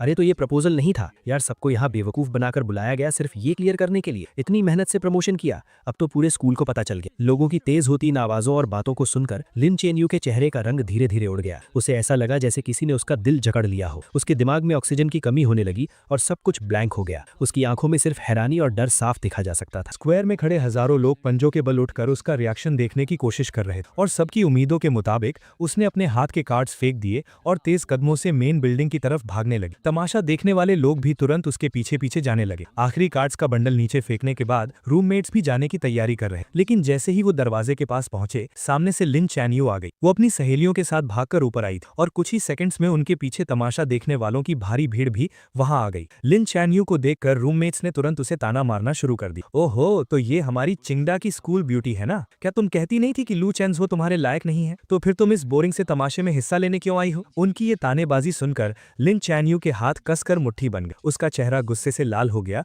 और उसने पूछा, क्या ये कार्ड्स तुम लोगों ने अपनी मर्जी से नीचे फेंके हैं? अपनी मर्जी शब्द सुनकर तीनों लड़के जोर से हंस पड़े। हमारी इतनी हिम्मत कहाँ? ये सब लू चेंजो ने बहुत सारे पैसे खर्च करके प्रिंट करवाए थे और बहुत मेहनत से स्कूल तक लेकर आया था। हम तो बस उसका आखिरी काम पूरा करने वाले मजदूर हैं। ये सुनकर पीछे खड़े स्टूडेंट्स आपस में फुसफुसाने लगे। लिन चैन यू को तो लू चेंजो पसंद नहीं था ना। अब जब उस लड़के ने हार मान ली है तो ये इतनी बेचैन क्यों हो रही? तुम्हें क्या पता, नॉवेल्स की लैंग्वेज में इसे कहते हैं कि एक घमंडी लड़की का घमंड टूट गया है और अब वो अपने प्यार के पीछे भाग रही है। मुझे तो लगता है कि अगर वो अब रिग्रेट कर रही है तो वो इसी लायक है। जब उसने पहले 99 टाइम्स उसे इग्नोर किया तब वो क्या कर रही थी? लोगों की ये बातें लिन चैन यू के दिल में तीखे चाकुओं की तरह चुभ रही और उन्होंने उसके लंबे समय से चले आ रहे कॉन्फिडेंस को चकनाचूर कर दी। इन 2 सालों में उसे लगा था कि वो मुझे पूरी तरह समझती है और मेरे थॉट्स और एक्शंस को इजीली कंट्रोल कर सकती, और आखिर हुआ भी वैसा ही। मेरे पिछले 99 प्रपोजल्स बिल्कुल वैसे ही खत्म हुए थे जैसे उसने सोचा था। उसे लगा था कि 100th टाइम सब कुछ खत्म हो जाएगा और मेरे और उसके बीच एक परफेक्ट हैप्पी एंडिंग हो। लेकिन जब उसे लग रहा था कि वो पूरी तरह जीत चुकी है, मैंने पूरी दुनिया के सामने उसे सबसे बड़ा झटका दिया। अब वो पहले की तरह शांत और केयरलेस होने का नाटक नहीं कर पा रही। उसकी असलियत सबके सामने आ चुकी। लू चेंजो कहाँ है? प्रेसिडेंट सू ने उसके चेहरे को देखा। उनके होठों पर मजे लेने वाली एक स्माइल आई और उन्होंने हाथ उठाकर चिड़िया के उड़ने का इशारा की। प्रपोजल खत्म हो गया तो जाहिर सी बात है वो उड़ गया। लू चैन यू को लगा कि वो मजाक कर रहा है, लेकिन आखिरी 2 वर्ड सुनकर उसके दिल की धड़कन कुछ सेकंड्स के लिए रुक गई। उड़ गया का मतलब क्या है? अचानक उसके मन में एक बहुत बुरा ख्याल आया। उसने सामने खड़े लड़कों को धक्का दिया और छत की तरफ भागी। छत बिल्कुल खाली थी, वहां कोई नहीं था और सीढ़ियों और एलिवेटर में लोगों की इतनी भीड़ थी कि मेरा नीचे जाना इम्पॉसिबल था। क्या लू चेंजो आज स्कूल नहीं आया था? ये एहसास होते ही वो बुरी तरह घबरा गई और उसे समझ नहीं आ रहा था कि वो क्या करे। सिक्योरिटी गार्ड्स ने आखिरकार मेन बिल्डिंग में फंसी सारी भीड़ को बाहर निकाला। अपनी सहेलियों के सहारे लिन चैन यू नीचे आई। उसने देखा कि 7-8 स्वीपर्स जमीन से वो कार्ड्स साफ कर रहे थे। वो बिना कुछ सोचे नीचे झुकी और एक कार्ड उठाया जिस पर जूतों के निशान छपे थे। अब जब उसने उन वर्ड्स को देखा तो उसकी फीलिंग्स बदल चुकी थी। उसका गुस्सा और हैरानी अब एक कभी ना खत्म होने वाले डर और घबराहट में बदल चुके थे। कुछ नहीं होगा चैन यू, लू चेंजो ने ये सब पक्का उस सस्पेंशन वाले मामले के गुस्से में किया होगा। तुम वापस जाओ और उसे अच्छे से एक्सप्लेन करो। अपने दिल की सारी बातें उसे बता दो। वो तुम्हें बहुत पसंद करता है, वो तुम्हें पक्का माफ कर देगा। हाँ, उसने तुम्हें 2 साल चेज किया है और 99 टाइम्स प्रपोज किया है। इस बार वो पक्का बस ऐसे ही गुस्सा दिखा रहा है। तुम उसे थोड़ा सा मना लोगी तो वो मान जाएगा। हालांकि सब लोग उसे पॉजिटिव बातें बोलकर समझा रहे थे, लेकिन लिन चैन यू के सिक्स्थ सेंस उसे बता रही थी कि इस बार सब कुछ पहले से बिल्कुल अलग है। वो अपनी उस घबराहट को रोक नहीं पा रही थी और उसे अपनी सहेलियों की बातें भी शोर लग रही थी। परेशान होकर वो सीधा कार ड्राइव करके अपार्टमेंट की तरफ निकल गई। वो मुझे ढूंढकर सब कुछ क्लियर करना चाहती थी। 10:30 पर उसने अपनी कार पार्क की और जैसे ही सोसाइटी के गेट पर पहुंची उसने डस्टबिन साफ करने वालों को देखा। अचानक उसे कल रात का वो सीन याद आ गया जब मैं जमीन पर बैठकर कुछ जला रहा था। उस वक्त भी उसे लगा था कि कुछ अजीब है, लेकिन उसने मुझसे पूछा नहीं। अब वो देखना चाहती थी कि आखिर मैंने क्या जलाया था, लेकिन गार्ड ने वहां नया डस्टबिन रख दिया था। क्लीनिंग ट्रक दूर जा चुका था तो मजबूरन लिन चैन यू हाथ में वो कार्ड लिए ऊपर चली गई। एलिवेटर का दरवाजा खुलते ही वो सामने रखे कुछ बड़े लगेज बॉक्सेस के कारण अंदर ही फंस गई। पास खड़े लड़के ने देखा कि वो बाहर नहीं आ पा रही है तो उसने जल्दी से सॉरी बोला और लगेज हटाने लगा। लिन चैन यू ने अंदाजा लगाया कि शायद ये कोई नया नेबर है जो पास वाले अपार्टमेंट में शिफ्ट हुआ है, लेकिन जैसे ही वो अपने दरवाजे पर पहुंची उसने देखा कि सामने वाला दरवाजा आधा खुला हुआ था। उसने हाथ उठाकर नॉक किया। अंदर बिल्कुल सन्नाटा था। इस अजीब सन्नाटे की वजह से लिन चैन यू की भौएं सिकुड़ गईं। वो बस दरवाजा खोलकर अंदर देखने ही वाली थी कि पीछे से एक लड़के की आवाज आई, हेलो, मैं 1705 का नया ओनर हूँ, अभी शिफ्ट हुआ हूँ, प्लीज मेरा ख्याल रखिएगा। 1705 सुनकर लिन चैन यू ने बिना सोचे दरवाजे की नेम प्लेट पर देखा। अगले ही पल वो एक मूर्ति की तरह वहीं जम गई। वो लड़का अपना लगेज लाते हुए बहुत एक्साइटमेंट के साथ अपना इंट्रोडक्शन दे रहा था, लेकिन लिन चैन यू ने उसकी एक बात नहीं सुनी। वो अचानक मुड़ी और उसकी नजरें उसके लेफ्ट साइड वाले दरवाजे पर टिक गई। 1705 का डोर नंबर, 1705 का नया ओनर, तो पुराना ओनर कहाँ गया? एजेंट ने बताया कि वो आज सुबह ही शिफ्ट हो गए। क्या आप उन्हें जानती हैं? क्या आप मुझे उनका कॉन्टैक्ट नंबर दे सकती हैं? ऐसा लग रहा था कि उन्हें जाने की बहुत जल्दी थी। उन्होंने इस अपार्टमेंट का प्राइस बहुत कम रखा था तो मैंने जल्दी से इसे खरीद लिया। मैं उन्हें एक बार थैंक यू बोलना चाहता था। इन कुछ शब्दों ने लिन चैन यू का दिमाग सुन कर दिया। काफी देर तक वहीं खड़े रहने के बाद उसे अचानक होश आया। वो साइड हुई और उसने उस आधे खुले दरवाजे को धक्का देकर खोल दिया। रूम पूरी तरह खाली था। कुछ फर्नीचर को छोड़कर वहां कोई भी पर्सनल चीज नहीं थी। वो कमरा एक नए घर की तरह एकदम साफ था। उस लड़के ने लिन चैन यू के पीले पड़ते चेहरे पर ध्यान नहीं दिया और अभी भी दांत दिखाते हुए हंस रहा था। साफ है ना? एजेंट ने बताया कि उस भाई ने 3 दिन तक सफाई की क्योंकि सारा सामान ले जाना मुश्किल था तो उसने बहुत सी चीजें फेंक भी दी। लिन चैन यू को याद ही नहीं था कि वो अपने घर वापस कैसे पहुंचा। जब उसे होश आया तो उसने खुद को दरवाजे के पास जमीन पर गिरा हुआ पाया। उसके पैरों में कोई जान नहीं बची थी और वो पूरी पसीने में भीगी हुई थी, जैसे अभी अभी पानी से निकाली गई हो। उसने अपना फोन निकाला, वी चैट पर मेरी प्रोफाइल ओपन की और कांपते हाथों से कुछ वर्ड्स टाइप किए। तुम यहाँ से शिफ्ट क्यों हो गए? जैसे ही उसने सेंड बटन दबाया, स्क्रीन पर एक लाल निशान आ गया। उस लाल निशान को देखकर उसकी आंखें कुछ सेकंड्स के लिए वहीं टिक गईं। फिर भी उसे यकीन नहीं हुआ तो उसने कुछ और मैसेजेस सेंड किए, लेकिन हर बार वही सेम फेल्ड मैसेज की वार्निंग आई। फोन की स्क्रीन को देखकर उसे ऐसा लगा जैसे किसी ने उसका गला घोंट दिया हो और उसकी सांस रुकने लगी। जैसे ही उसकी सांस रुकने वाली थी, फोन बजा। उसने अपना हाथ हटाया और फोन उठाया। तभी उसे अपनी रूममेट की घबराई हुई आवाज सुनाई दी। चीएनयू, गड़बड़ हो गई। लू चेंजू इटली चला गया है। मैंने अभी अभी नोटिस बोर्ड पर एक्सचेंज स्टूडेंट लिस्ट में उसका नाम देखा है। ये बात लिन चीएनयू के दिल में किसी बिजली की तरह गिरी और एक तूफान ले आई। उसने कैबिनेट पकड़कर खड़े होने की कोशिश की, लेकिन उसके सुन्न पड़े पैर उसका साथ नहीं दे रहे थे। वो सीधे सिर के बल जमीन पर गिर पड़ी और उसका माथा दीवार के कोने से जोर से टकराया। वहां एक गहरा घाव हो गया और खून तेजी से बहने लगा। पास गिरे फोन से घबराई हुई आवाजें आ रही। तुम्हें क्या हुआ है? हम अभी आ रहे हैं। लिन चीएनयू के पास अब इन बातों को समझने का टाइम नहीं था। उसने अपना हाथ उठाकर अपने घाव को दबाया। उसे ऐसा लग रहा था जैसे उसके दिमाग को चींटियां कुतर रही हों। वो नसों का दर्द बर्दाश्त से बाहर था। वो सिकुड़कर गोल हो गई और उसके गले से दर्द भरी कराह निकलने लगी। उसकी आंखों के सामने अंधेरा छा गया। पूरी तरह बेहोश होने से पहले उसके दिमाग में बस वही एक लाइन चल रही थी जिसे उसने आज ना जाने कितनी बार पढ़ा था और जो उसके दिल पर छप चुकी थी। लू चेंजू अब कभी लिन चीएनयू को पसंद नहीं करेगा। लिन चीएनयू को बहुत गहरी चोट आई थी। किस्मत से उसकी जान बच गई, लेकिन उसे आईसीयू में एडमिट करना पड़ा। जब उसे होश आया तो उसे पता चला कि 3 दिन बीत चुके हैं। उसकी सहेलियों ने उसके बेड के पास खड़े होकर चैन की सांस ली और फिर उसे बताने लगी कि उसके बेहोश रहने के दौरान क्या क्या हुआ था। जो खबर उन्हें मिली थी उसके हिसाब से लू चेंजू 3 दिन पहले ही इटली पहुंच चुका था, लेकिन अभी तक उसके एडमिशन की फॉर्मेलिटीज पूरी नहीं हुई थी। सुना है कि लिस्ट पब्लिक होने के बाद किसी ने स्कूल में उसकी कंप्लेन कर दी कि उसने अभी कुछ टाइम पहले एग्जाम में चीटिंग की थी, इसलिए उसका एक्सचेंज प्रोग्राम कैंसिल कर देना चाहिए। अगर उसका प्रोग्राम कैंसिल हो गया तो उसे पक्का वापस आना पड़ेगा। चीएनयू, तुम टेंशन मत लो, वो कहीं भाग नहीं सकता। लिन चीएनयू का दिल जोर से धड़कने लगा और उसकी आंखें फटी की फटी रह गईं। वो अभी इस शॉकिंग न्यूज से बाहर भी नहीं आ पाई थी कि दरवाजे पर नॉक हुआ। एक रूममेट भागकर दरवाजा खोलने गई और बाकी तीनों हैरानी से देखने लगी। उन्होंने देखा कि फेमस प्रोफेसर जांग बहुत गुस्से में अंदर आए। उन्होंने बेड पर लेटी लिन चीएनयू की तरफ एक नजर देखा। उनका वो बिना कुछ कहे डराने वाला ऑरा ऐसा था कि कोई उनसे आंख नहीं मिला पा रहा था। तुम ही लिन चीएनयू हो ना? सुना है चेंजू और जू यानचू वाले चीटिंग केस में तुमने ही गवाही दी थी। मुझे तुमसे बात करनी है। ये सुनकर रूममेट्स वहां रुकने की हिम्मत नहीं कर पाई और तुरंत वार्ड से बाहर चली गईं। धीरे धीरे बंद होते दरवाजे को देखते हुए लिन चीएनयू ने हल्का सा अपना सिर उठाया। हाँ, मैंने ही गवाही दी थी। ये जवाब सुनते ही प्रोफेसर जांग का चेहरा गुस्से से लाल हो गया और उन्होंने अपनी आवाज तेज करते हुए कहा, चेंजू ने मुझे बताया कि तुमने झूठी गवाही दी है। इतने बड़े मामले में तुमने झूठ बोलने की हिम्मत कैसे की? क्या तुम्हें पता भी है कि इसका उसके फ्यूचर पर क्या असर पड़ेगा? अगर ऑफिशियल नोटिस आ गया और ऊपर से जो कंट्रोवर्सी तुम्हारे कारण इंटरनेट पर हुई थी उसे मिला दें तो उसकी पूरी जिंदगी तुम्हारे हाथों बर्बाद हो जाएगी। वो तुम्हें पसंद करता है, लेकिन अपने दिल पर हाथ रखकर बताओ, क्या इन 2 सालों में उसने कभी तुम्हारे साथ कुछ बुरा किया है? क्या तुम उससे इतनी नफरत करती हो कि उसे पूरी तरह से बर्बाद करना चाहती हो? अगर तुम्हारे अंदर थोड़ी सी भी इंसानियत बची है तो तुरंत स्कूल एडमिनिस्ट्रेशन के पास जाकर उन्हें सच बताओ। ये बातें सुनकर लिन चीएनयू का दिमाग सुन्न हो गया और उसका दिल घबराहट से तेज धड़कने लगा। उस वक्त वो बस इस बात से गुस्सा थी कि मैंने क्लब पार्टी में उसे चूज नहीं किया था। वो बस मुझे माफी मांगने पर मजबूर करना चाहती थी, इसलिए उसने टीचर जाओ से झूठ बोला था। उसने कभी सपने में भी नहीं सोचा था कि इसके इतने बड़े कॉन्सिक्वेंसेस हों। उसने अपने माथे की चोट की परवाह किए बिना स्ट्रगल करके उठने की कोशिश की ताकि वो प्रोफेसर जैंग के साथ स्कूल जाकर सच बता सके। जैसे ही वो दोनों वार्ड से बाहर निकले, हॉस्पिटल स्टाफ ने उन्हें रोक लिया। डॉक्टर्स उसे जाने नहीं देना चाहते थे और उसे समझाने लगे, लेकिन उसने किसी की एक नहीं सुनी और स्कूल जाने की जिद पकड़ ली। प्रोफेसर जैंग ने पहले ही डिसिप्लिनरी कमेटी के हेड को कांटेक्ट कर लिया था। लिन चीएनयू ने डिजाइन कॉलेज के डीन और टीचर जाओ के सामने मान लिया कि चीटिंग जो यानचू ने की थी। जो यानचू को बिल्कुल उम्मीद नहीं थी कि वो अचानक ऐसे पलट जाएगी। वो तुरंत घबरा गई और रोते हुए बोलने लगी कि उसने कुछ नहीं किया। टीचर जाओ को भी उम्मीद नहीं थी कि वो अपनी गवाही ऐसे बदल देगी, इसलिए उन्हें समझ नहीं आ रहा था कि वो किस पर ट्रस्ट करें। लिन चीएनयू ने एकदम कोल्ड फेस के साथ अपना फोन अनलॉक किया और एक फोटो निकाली। ये एक लेटर है जो यानचू ने पहले मुझे अपने हाथों से लिखा था। थोड़ी देर में मेरे फैमिली मेंबर्स इसका ओरिजिनल डॉक्यूमेंट लेकर आ जाएंगे। आप इस लेटर की हैंडराइटिंग और उस चीट शीट की हैंडराइटिंग मैच कर सकते हैं। ये सुनकर जो यानचू फूट फूट कर रोने लगी। चीएनयू, मैं यानचू हूँ। क्या तुम भूल गई कि हम साथ बढ़े हुए हैं? ये मामला खत्म हो चुका था। तुम झूठ क्यों बोल रही हो? लिन चीएनयू ने देखा कि इतने सॉलिड प्रूफ के बाद भी वो मुकरने की कोशिश कर रही है। उसकी आंखों में एक गहरी नफरत आ गई। मैंने तुम्हें कभी पसंद नहीं किया।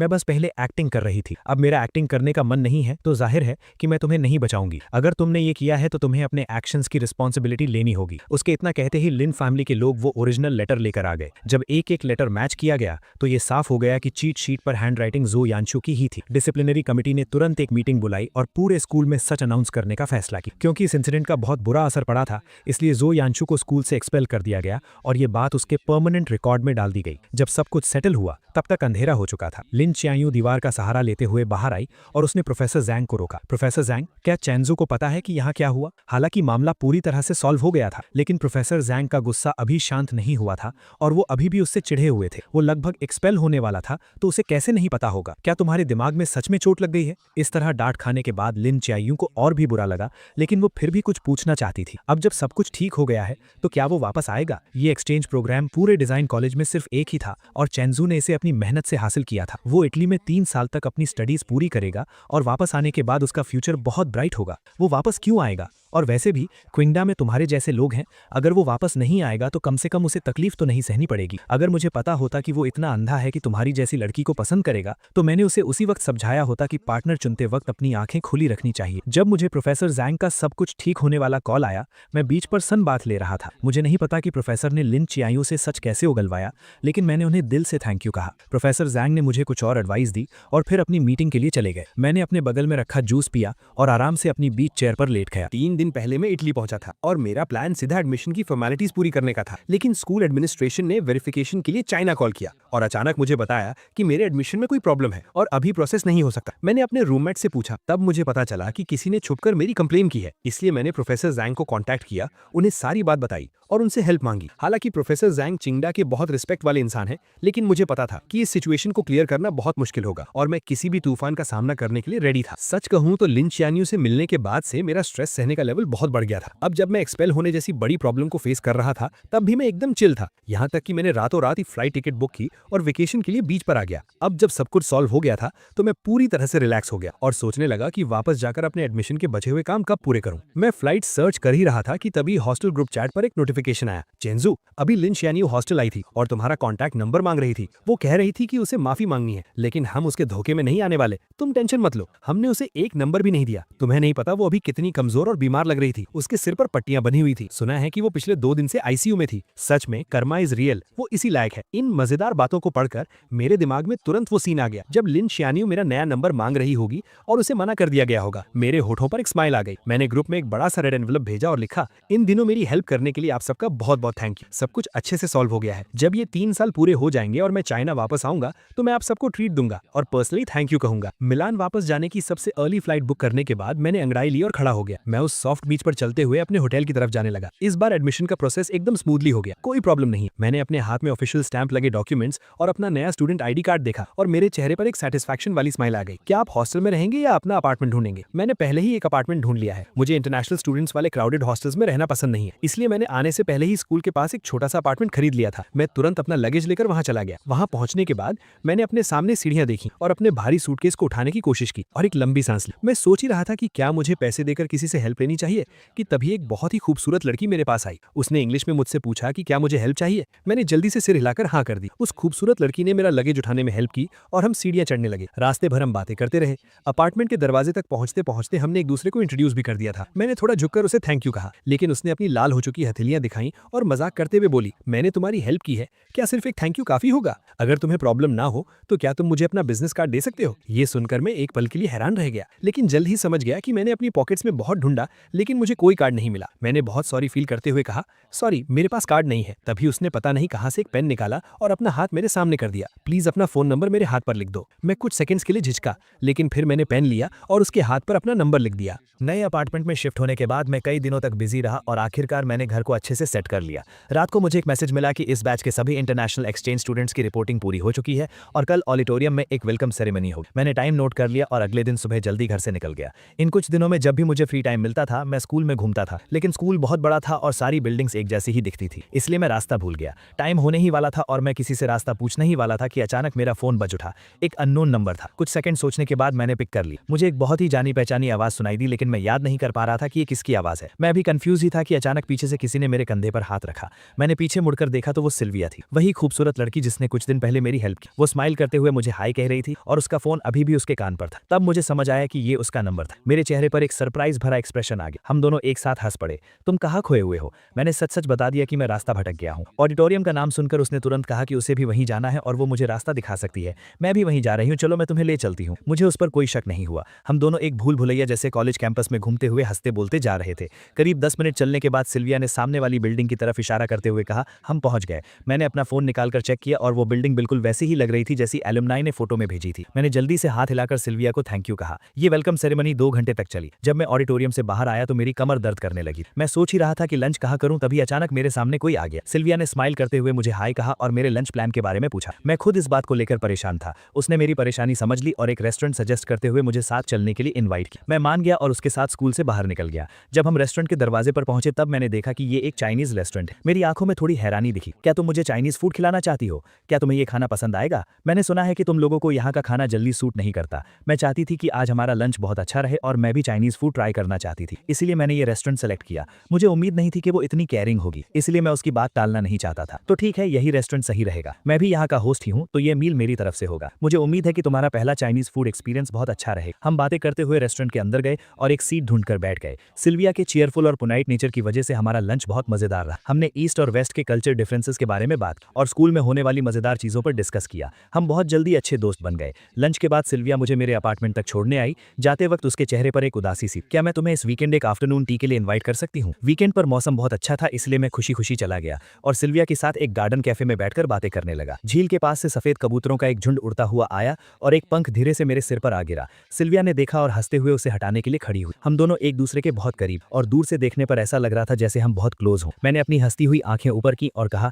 Thank you. मैंने जैसे ही ये कहा मेरी नजर अचानक बाईं तरफ गई और मेरी आंखें वहीं जम गई। वो औरत जो दरवाजे पर खड़ी थी, जिसके माथे पर पट्टी बंधी थी और जिसका चेहरा बिल्कुल उतरा हुआ था, वो मुझे लिन कियान यू जैसी क्यों लग रही थी? मैं उसे ध्यान से देख भी नहीं पाया था कि वो औरत गुस्से से मेरी तरफ आने लगी। उसने अपनी खून से लाल हो चुकी आंखों से नीचे रखे टेस्टी केक्स को देखा और उसकी नजरें हम दोनों के बीच घूमने लगी। ये कौन है? ये जानी पहचानी आवाज सुनकर मुझे पक्का हो गया कि ये लिन कियान यू ही है। मुझे नहीं पता था कि उसे कैसे पता चला कि मैं यहाँ हूँ, लेकिन मुझे उसे देखकर कोई हैरानी नहीं हुई। मुझे पता था कि एक न एक दिन वो मेरे पीछे इटली जरूर आएगी। आखिरकार लिन कियान यू की नजरों में मैं उसका एक ऐसा शिकार था जिसे वो आसानी से पकड़ सकती थी। वो मुझे अपनी नजरों से दूर भागने नहीं दे सकती थी। मैं उसे दोबारा फेस करने के लिए पहले से ही तैयार था, इसलिए उसके इतने बुरे बर्ताव के बाद भी मैं एकदम शांत। मेरी नई दोस्त है, कोई काम है क्या? दोस्त? कैसी दोस्त? तुम्हारी गर्लफ्रेंड है ना? आखिरी कुछ शब्द लिन कियान यू ने दांत पीसते हुए कहे। उसने कभी सपने में भी नहीं सोचा था कि वो इतनी बुरी चोट के साथ हजारों मील दूर मुझे सब कुछ सच बताने आएगी और मुझे किसी और लड़की के साथ डेट करते हुए देखेगी। तुम्हें विदेश आए हुए कुछ ही दिन हुए हैं और तुमने नई लड़की ढूंढ ली। क्या तुम वो नहीं हो जिसने 2 साल तक मुझे प्यार किया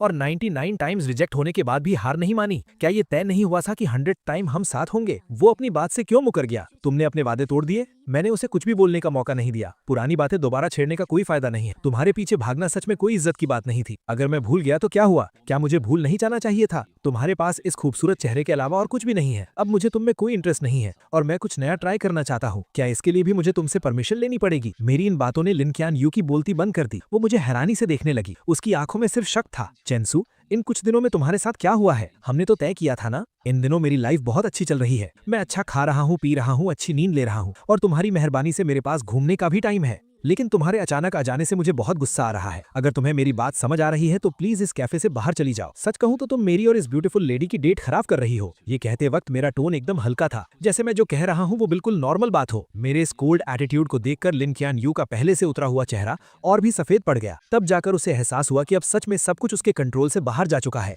पहले मुझसे गलती हुई थी। मुझे तुम्हारी फीलिंग्स के साथ नहीं खेलना चाहिए था। आई एम सॉरी चेंसू, प्लीज मुझे माफ कर दो। क्या तुम मुझे एक और मौका नहीं दे सकते? उसके कांपते हुए हाथों को देखकर मैंने अपनी भौहें उठाई और ताना मारते हुए कहा, मैं स्कूल ब्यूटी की माफी डिजर्व नहीं करता। तुम टेंशन मत लो, अब से हम दोनों एक दूसरे के लिए अजनबी हैं। तुम्हें अब डरने की जरूरत नहीं है कि मैं तुम्हारे पीछे भागूंगा। मेरी आंखों में ये डिटर्मिनेशन देखकर लिन कियान यू समझ गई कि मैं मजाक नहीं कर रहा हूँ। वो बहुत घबरा गई और उसने अनजाने में ही मेरा हाथ इतनी जोर से पकड़ा कि मेरे चेहरे पर सिकन आ गई। सिल्विया को हम दोनों की बातें समझ नहीं आ रही थी। शुरुआत में उसे लगा कि हम बस दोस्त हैं और बात कर रहे हैं, लेकिन जब उसने देखा कि मेरा हाथ लाल हो गया है तो वो जल्दी से खड़ी हुई और मुझे छुड़ाने की कोशिश करने लगी। लिन कियान यू के लिए ये एक खुला चैलेंज जैसा था।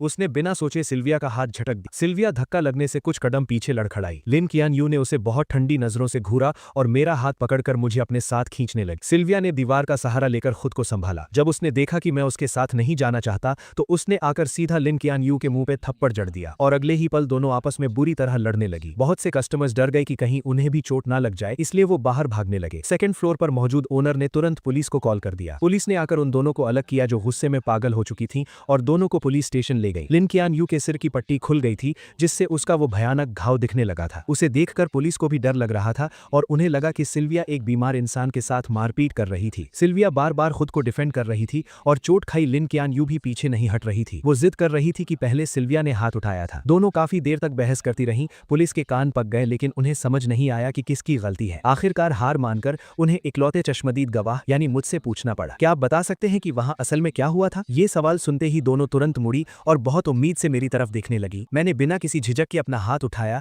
लिन कियान यू की तरफ इशारा किया और कहा, पहले इसी ने उसे धक्का दिया था। ये सुनकर लिन कियान यू वहीं जम गई। उसे यकीन नहीं हो रहा था कि मैं उसके खिलाफ गवाही दूंगा। उसकी आवाज कांप रही थी। मैंने तो बस उसे हल्का सा धक्का दिया था, पहले थप्पड़ उसने मारा था। चेन जो, तुम ऐसा क्यों कर रहे हो? बात यहीं रुक गई। लिन कियान यू के दिमाग की बत्ती जली और उसे एक झटके में समझ आ गया कि मैंने ऐसा क्यों कहा। वो मुझसे बदला ले रहा था। वो चाहता था कि मैं भी बिना किसी गलती के झूठे इल्जाम सहने का दर्द फील करूं। ये बात समझ आने के बाद वो एक शब्द भी नहीं बोल पाई। पुलिस को चाइनीज समझ नहीं आ रही थी तो उन्होंने मुझसे ट्रांसलेट करने को कहा। मैंने सीधा सीधा हमारे रिश्ते से पल्ला झाड़ लिया। मैं सिल्विया के साथ लंच कर रहा था और ये अचानक वहां आकर तमाशा करने लगी। ये मेरी मर्जी के खिलाफ मुझे जबरदस्ती वहां से ले जाना चाहती थी और फिर इसने धक्का दे दिया जिसकी वजह से इन दोनों में लड़ाई शुरू हो गई। लिन कियान यू के दिल में बची हुई आखिरी उम्मीद भी पूरी तरह टूट गई। उसने अपना मुंह खोला और एक बेजान फटी हुई आवाज में पूछा, क्या तुम अब कभी मेरी साइड नहीं लोगे? मैंने तिरछी नजरों से उसे देखा और एक ठंडी स्माइल के साथ कहा, मैं एक सच्चा इंसान हूं, मैं हमेशा सिर्फ सच का साथ दूंगा। लिन कियान यू ने फिर भी हार नहीं मानी और एक और सवाल पूछा, अगर आज उसने मुझे पहले धक्का दिया होता तो क्या तुम तब भी सच बोलते? क्या ये भी पूछने वाली बात है? मेरा तुमसे कोई लेना देना नहीं है। क्या हम इतने क्लोज हैं? सिल्विया अभी छोटी है और बहुत सेंसिटिव है। मैं जाहिर सी बात है अपनी दोस्त का ही साथ दूंगा। ये बात बोलकर मुझे कोई फर्क नहीं पड़ा कि उसका रिएक्शन क्या था। मैं मुड़ा और वहां से चला गया। मेरी गवाही और तुरंत मंगवाई गई सीसीटीवी फुटेज की वजह से सच जल्दी ही सबके सामने आ गया। एक फॉरेन नेशनल होने के बावजूद तमाशा करने के जुर्म में लिन कियान यू को हिरासत में ले लिया गया। मैंने सिल्विया के बाहर आने का वेट किया और उसे थैंक यू कहने के साथ साथ सॉरी भी कहा। उसने हाथ हिलाते हुए कहा कि उसे इन छोटी मोटी चोटों से कोई फर्क नहीं पड़ता। उल्टे उसने कहा कि आज की डेट खराब हो गई इसलिए वो अगले हफ्ते फिर से मिलना चाहती है। मैंने बहुत ध्यान से सोचा। हालांकि सिल्विया सच में बहुत खूबसूरत है लेकिन आज जो कुछ भी हुआ उसे देखकर मुझे लगा कि वो अभी उतनी समझदार और मैच्योर नहीं है। मुझे पता था कि लिन कियान यू इतनी आसानी से हार नहीं मानेगी और मैं सिल्विया को इसमें घसीटना नहीं चाहता था और ना ही दोबारा पुलिस स्टेशन के चक्कर लगाना चाहता था। मैं समझ सकता था कि सिल्विया के दिल में मेरे लिए कुछ फीलिंग्स थीं लेकिन अब मैं इमोशंस में बहकर फैसले नहीं लेता, इसलिए आखिर में मैंने पोलाइटली मना कर दिया। अगले 15-20 दिनों तक मुझे लिन क्वान यू कहीं नहीं दिखी। मेरी लाइफ फिर से ट्रैक पर आ गई। बाद में सिल्विया ने मुझे 2 बार और इनवाइट किया लेकिन मेरे मना करने के बाद हमारा रिश्ता वहीं खत्म हो गया। मुझे इस थोड़े टाइम के कनेक्शन के टूटने का कोई दुख नहीं। इस विदेश में मुझे थोड़ी बहुत कुकिंग आती थी इसीलिए मैं जल्दी ही इंटरनेशनल स्टूडेंट्स के ग्रुप में मिक्स हो गया। जब मैं लिन क्वान यू नाम के इंसान को लगभग भूलने ही वाला वो अचानक फिर वापस आ गई। वो स्कूल में गुलाब और गुब्बारों से भरी एक गाड़ी लेकर आई और मेरा रास्ता रोक लिया। चारों तरफ से लोग हैरानी से देख रहे थे और मुझे समझ नहीं आ रहा था कि मैं क्या कहूं। लिन क्वान यू को मेरे एक्सप्रेशन से कोई फर्क नहीं पड़ा। उसने सीधे अपने दिल की बात कह दी, चेंजो, अगर मैं भी 100 टाइम्स तुम्हें प्रपोज करूं तो क्या तुम मुझे एक और मौका दोगे? अगर मैं कुछ महीने पहले वाला इंसान होता तो ये बातें सुनकर खुशी से रो पड़ता लेकिन अब मुझे कोई फर्क नहीं पड़ा बल्कि ये सुनकर मेरे रोंगटे खड़े हो गए। कितना चीप ड्रामा है और कितने क्रिंजी डायलॉग्स हैं। उस वक्त मुझ पर कौन सा भूत सवार था कि मैंने सबके सामने इतनी बार उसे ऐसे प्रपोज किया था। उन पुरानी बातों को याद करके मुझे दुख नहीं होता बल्कि खुद पर शर्म आती है कि मैंने ये सब कैसे किया। इस वक्त मेरे सामने खड़ी लड़की क्या कह रही थी मैंने एक वर्ड भी नहीं सुना। काफी देर तक कोई जवाब ना मिलने पर लिन क्वान यू और घबराने लगी। वो बेचैन हो गई और टेंशन में मेरी तरफ देखने लगी। मैंने सीधा उसकी नजरों को इग्नोर किया, पीछे मुड़ा और दूर खड़े लोगों को हाथ हिलाकर बुलाया, हाय गुचिंग शुए, गुसीची, तुम लोग कहाँ जा रहे हो? लिन क्वान यू ने मेरी नजरों का पीछा किया तब उसे समझ आया कि मैं किसी और से बात कर रहा हूँ। ये देखकर लिन क्वान यू का दिल जैसे जम सा गया। लिन क्वान यू, चेंजो, बात अभी पूरी भी नहीं हुई थी कि गुचिंग शुए नाम की वो लड़की मेरे पास आई। उसकी आवाज बहुत फ्रेंडली थी। हम कैंपिंग पर जाने का प्लान कर रहे हैं चेंजो, क्या तुम भी चलोगे? मौसम बहुत अच्छा था, वीकेंड का कोई प्लान नहीं था और सामने एक बहुत बड़ी मुसीबत मुसीबत खड़ी थी। मेरे पास मना करने का कोई रीजन नहीं था, इसीलिए मैं तुरंत राजी हो गया। मैंने हंसते हुए उससे आज रात के प्लान्स के बारे में पूछा। हम दोनों ने लिन क्वानियो की तरफ मुड़कर भी नहीं देखा, बस आपस में बातें करते हुए कैंपिंग ग्रुप में शामिल हो गए। हम सबको दूर जाता देखकर लिन क्वानियो का चेहरा बुरी तरह सफेद पड़ गया। उसने अपनी मुट्ठी कस ली और गुचिंग शुए को बहुत जलन और नफरत भरी नजरों से देखने लगी। लिन क्वानियो हमारे पीछे पीछे शहर से बाहर तक आ गई। नदी के उस पार से वो साफ देख सकती थी कि हमारे बीच क्या हो रहा है। 7-8 इंटरनेशनल स्टूडेंट्स मिलकर पार्टी कर रहे थे और बहुत खुश लग रहे। वो हमारे बीच नहीं आ सकती थी, इसीलिए वो दूर से ही देखती रही, लेकिन मुझे जितना देखती उसका दिल उतना ही भारी होता जा रहा था। मैं जो कुछ भी कर रहा था, वो गुचिंग शुए नाम की लड़की हमेशा मेरे आसपास ही थी। मेरे और उसके बीच कभी भी 10 कदम से ज्यादा की दूरी नहीं हुई और हम लगातार करीब आ रहे थे। ये क्लोजनेस बाकी लोगों जैसी नॉर्मल नहीं थी। ये देखकर लिन क्वानियो की आंखें जलन से लाल हो रही थी और उसका बस नहीं चल रहा था कि वो आकर सीधा मुझे वहां से खींच ले जाए, लेकिन उसे अच्छे से पता था कि अगर उसने ऐसा कुछ किया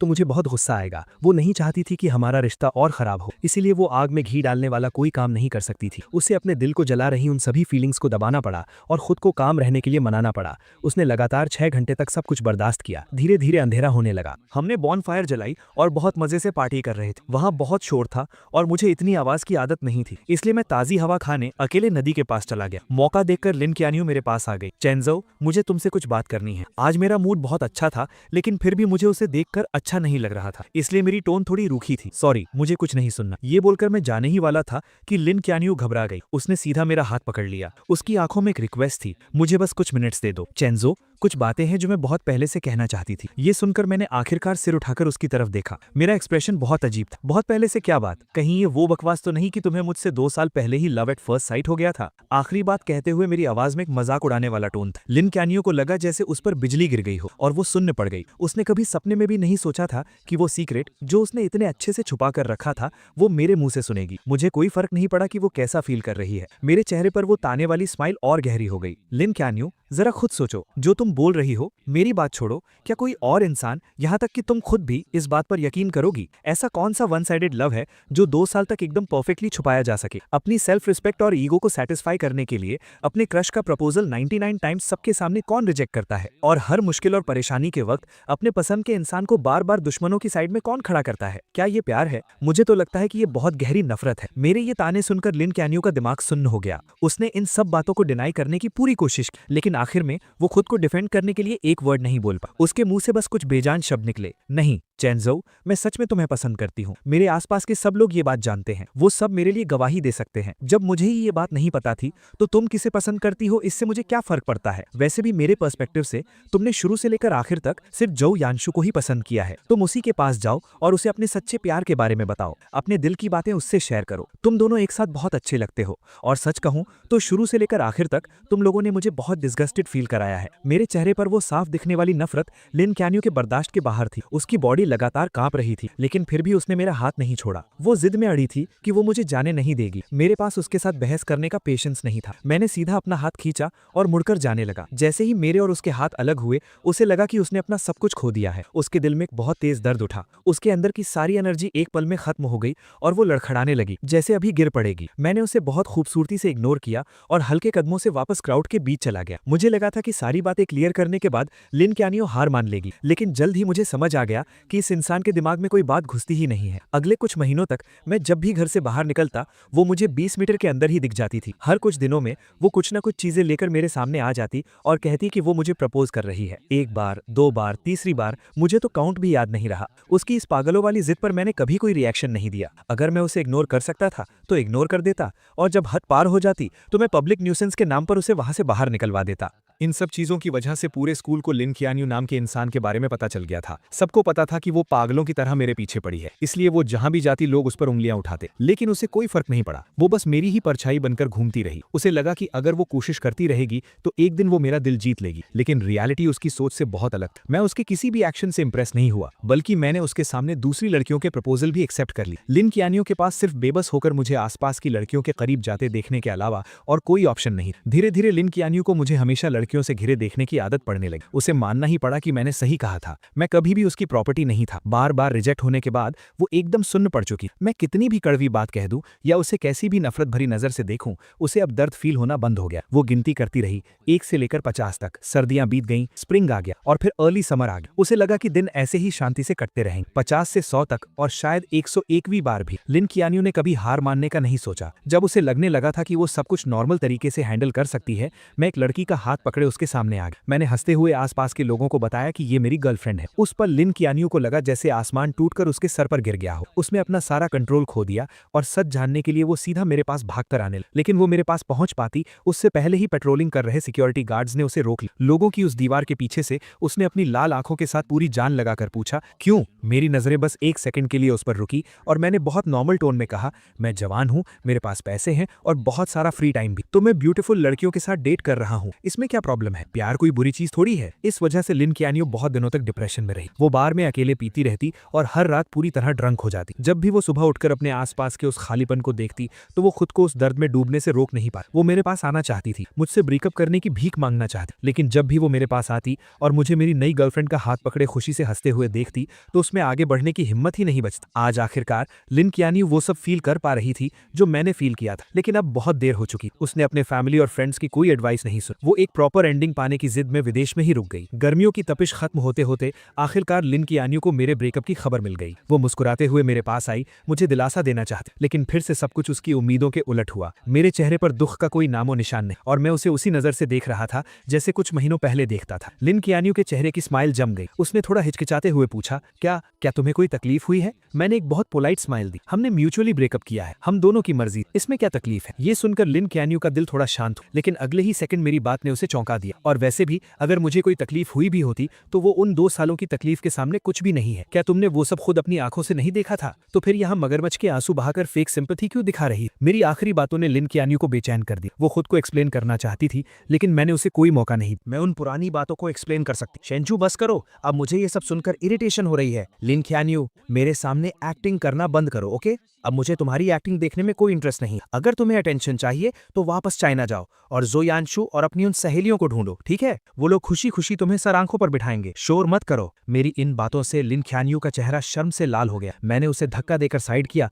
और सीधा टीचिंग बिल्डिंग की तरफ चला गया। किंग ने आसपास के सब लोगों को मेरे नाम के लिए करेक्ट कर दिया था। अब सब मुझे मेरे इंग्लिश नाम से बुलाते थे। बहुत कम लोगों को पता था कि मैं ही वो लू चेंशु हूं जिसे प्रपोज किया जा रहा है। इस पॉइंट तक आते आते लिन कियानियो के प्रपोज करने के सारे आइडियाज खत्म हो चुके थे। आखिरकार उसके पिछले 99 प्रपोजल्स मुझे हिला तक नहीं पाए थे। अब वो सच में बेबस हो चुकी थी। आखिर में एक दोस्त की एडवाइस पर उसे एक आइडिया आया, 100th प्रपोजल। उसने स्कूल के स्मॉल गार्डन को सिलेक्ट किया। उसने वहां एक बहुत बड़ा डोमिनो इफेक्ट सेटअप किया जिसमें हमारी पहली मुलाकात का सीन बना हुआ था। उसने पेड़ों पर बहुत सारी स्टार लाइट्स लगा दी और रात में गार्डन की कैंडल्स जलाकर मुझे पास्ट की यादों में ले जाने का प्लान बनाया। मुझे धोखे से वहां बुलाने के लिए लिन कियानियो ने बहुत से लोगों की हेल्प ली और दर्जनों प्लान्स बनाए। इस बार वो मुझे पक्का यकीन दिलाना चाहती थी कि उसे सच में मुझे देखकर लव एट फर्स्ट साइट हुआ था और अब उसे अपनी गलती का सच में बहुत पछतावा है। सब कुछ रेडी था, लेकिन जब तय किया हुआ टाइम आया मैं वहां नहीं पहुंचा। लिन कियानियो पूरी तरह से पागल हो गई। उसने कार से हर वो जगह ढूंढी जहां मैं हो सकता था। 9 बजे का अलार्म बजा। वो अंधेरा गार्डन अचानक लाइट से जगमगा उठा। अनगिनत बलून्स हवा में उड़ने लगे। ऊपर से गुलाब की पंखुड़ियां गिरने लगी। हवा में एक रोमांटिक पियानो म्यूजिक गूंजने लगा और डोमिनोज के गिरने की वो लगातार टिक टिक आवाज आने लगी जो अपने आप स्टार्ट हो गए थे। हर सेकंड के साथ एक डोमिनो गिर रहा था। 10 मिनट से ज्यादा टाइम तक ये चलता रहा और जैसे ही आखिरी डोमिनो गिरा सारी कैंडल्स जल उठी। लेकिन लिन कियानियो को लगा कि उसके शरीर की सारी ताकत खत्म हो गई है। जब सब कुछ खत्म हो गया तो उसका फोन बजा। स्क्रीन पर एक अननोन इंटरनेशनल नंबर था, लेकिन कॉल पिक करते ही उसने तुरंत पहचान लिया कि लाइन के दूसरी तरफ मैं था। मैंने सुना है कि तुम आज रात अपना 100th प्रपोजल करने वाली हो। अफसोस कि मैं अभी चाइना में हूँ। I am really sorry. Lin कियानियो ने अपने दिल के दर्द और उस बेचैनी को दबाया और ऐसा बिहेव किया जैसे उसे कोई फर्क नहीं पड़ रहा हो। कोई बात नहीं, तुमने मुझे कॉल किया, मैं इतने में ही बहुत खुश हूँ। अगर तुम चाहो तो मैं 101st और 102nd प्रपोजल भी तैयार कर सकती हूँ। उसकी आवाज में एक छुपी हुई उम्मीद थी, जैसे वो पहले ही ये सपना देख रही थी कि मैंने उसे माफ कर दिया है। उसकी कोई जरूरत नहीं है। मैंने आज तुम्हें सिर्फ 2 बातें बताने के लिए कॉल किया है। लिन कियानियो का गला सूख गया और उसने फोन को कसकर कर पकड़ लिया। पहली बात, मैं तुम्हें एहतियात के तौर पर बता दूं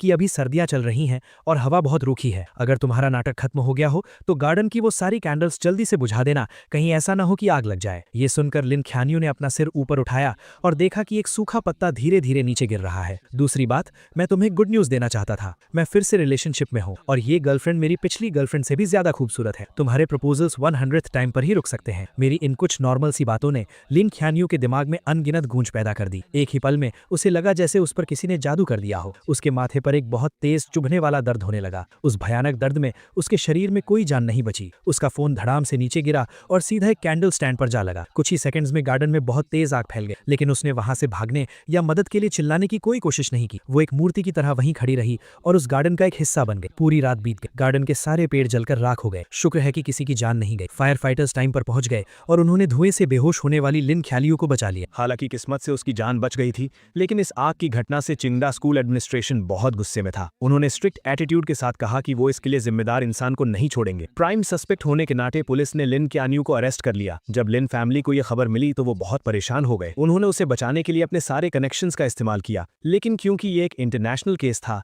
लिन ख्यानियो के लिए बिना सजा के बचना इम्पॉसिबल था। आखिरकार लिन फैमिली को अपनी आधी प्रॉपर्टी कॉम्पनसेशन में देनी पड़ी। तब जाकर चिंगडा एडमिनिस्ट्रेशन शांत हुआ। इस भयानक इंसिडेंट के कारण लिन ख्यानियो को 6 महीने जेल में बिताने पड़े। उसका नाम यूरोप की ब्लैक लिस्ट में भी डाल दिया गया और उसे देश से बाहर निकाल दिया गया। उसे लाइफ टाइम के लिए बैन कर दिया गया था। जेल से बाहर आते ही उसे एयरपोर्ट भेज दिया गया ताकि उसे वापस चाइना डिपोर्ट किया जा सके। आसपास के लोगों को समर क्लोथ्स पहने देखकर लिन ख्यानियो, जो अभी तक एक सपने में खोई हुई थी, उसे आखिरकार होश आया। सर्दियां बीत चुकी थीं, अब गर्मियां आ गई थी। कई महीने गुजर चुके थे, लेकिन वो एक बार भी मुझसे मिलने नहीं आया। ये एहसास होते ही उसके दिल में बहुत सी फीलिंग्स उमड़ पड़ी। उसे समझ नहीं आ रहा था कि वो डिसअपॉइंट थी या अकेलापन फील कर रही थी। अभी बहुत लाइफ बाकी है, दोबारा मिलने का मौका जरूर मिलेगा। लिन ख्यानियो खुद को बस यही दिलासा दे रही थी। लेकिन जैसे ही वो मुड़ी, उसने देखा कि मैं स्ट्रीट क्रॉस करके बाहर आ रहा हूँ और मेरे हाथ में एक खूबसूरत लड़की का हाथ था। अपनी सहेलियों की भेजी फोटोज से वो समझ गई थी कि ये मेरी गर्लफ्रेंड है। मैंने सिर उठाया तो मेरी नजर उस पर पड़ी। मैंने बहुत ही फ्रेंडली तरीके से उसे हाय कहा, जो मैं नॉर्मली नहीं करता था, और फिर मैंने उसे बहुत कॉन्फिडेंस के साथ सच बता दिया। हाय,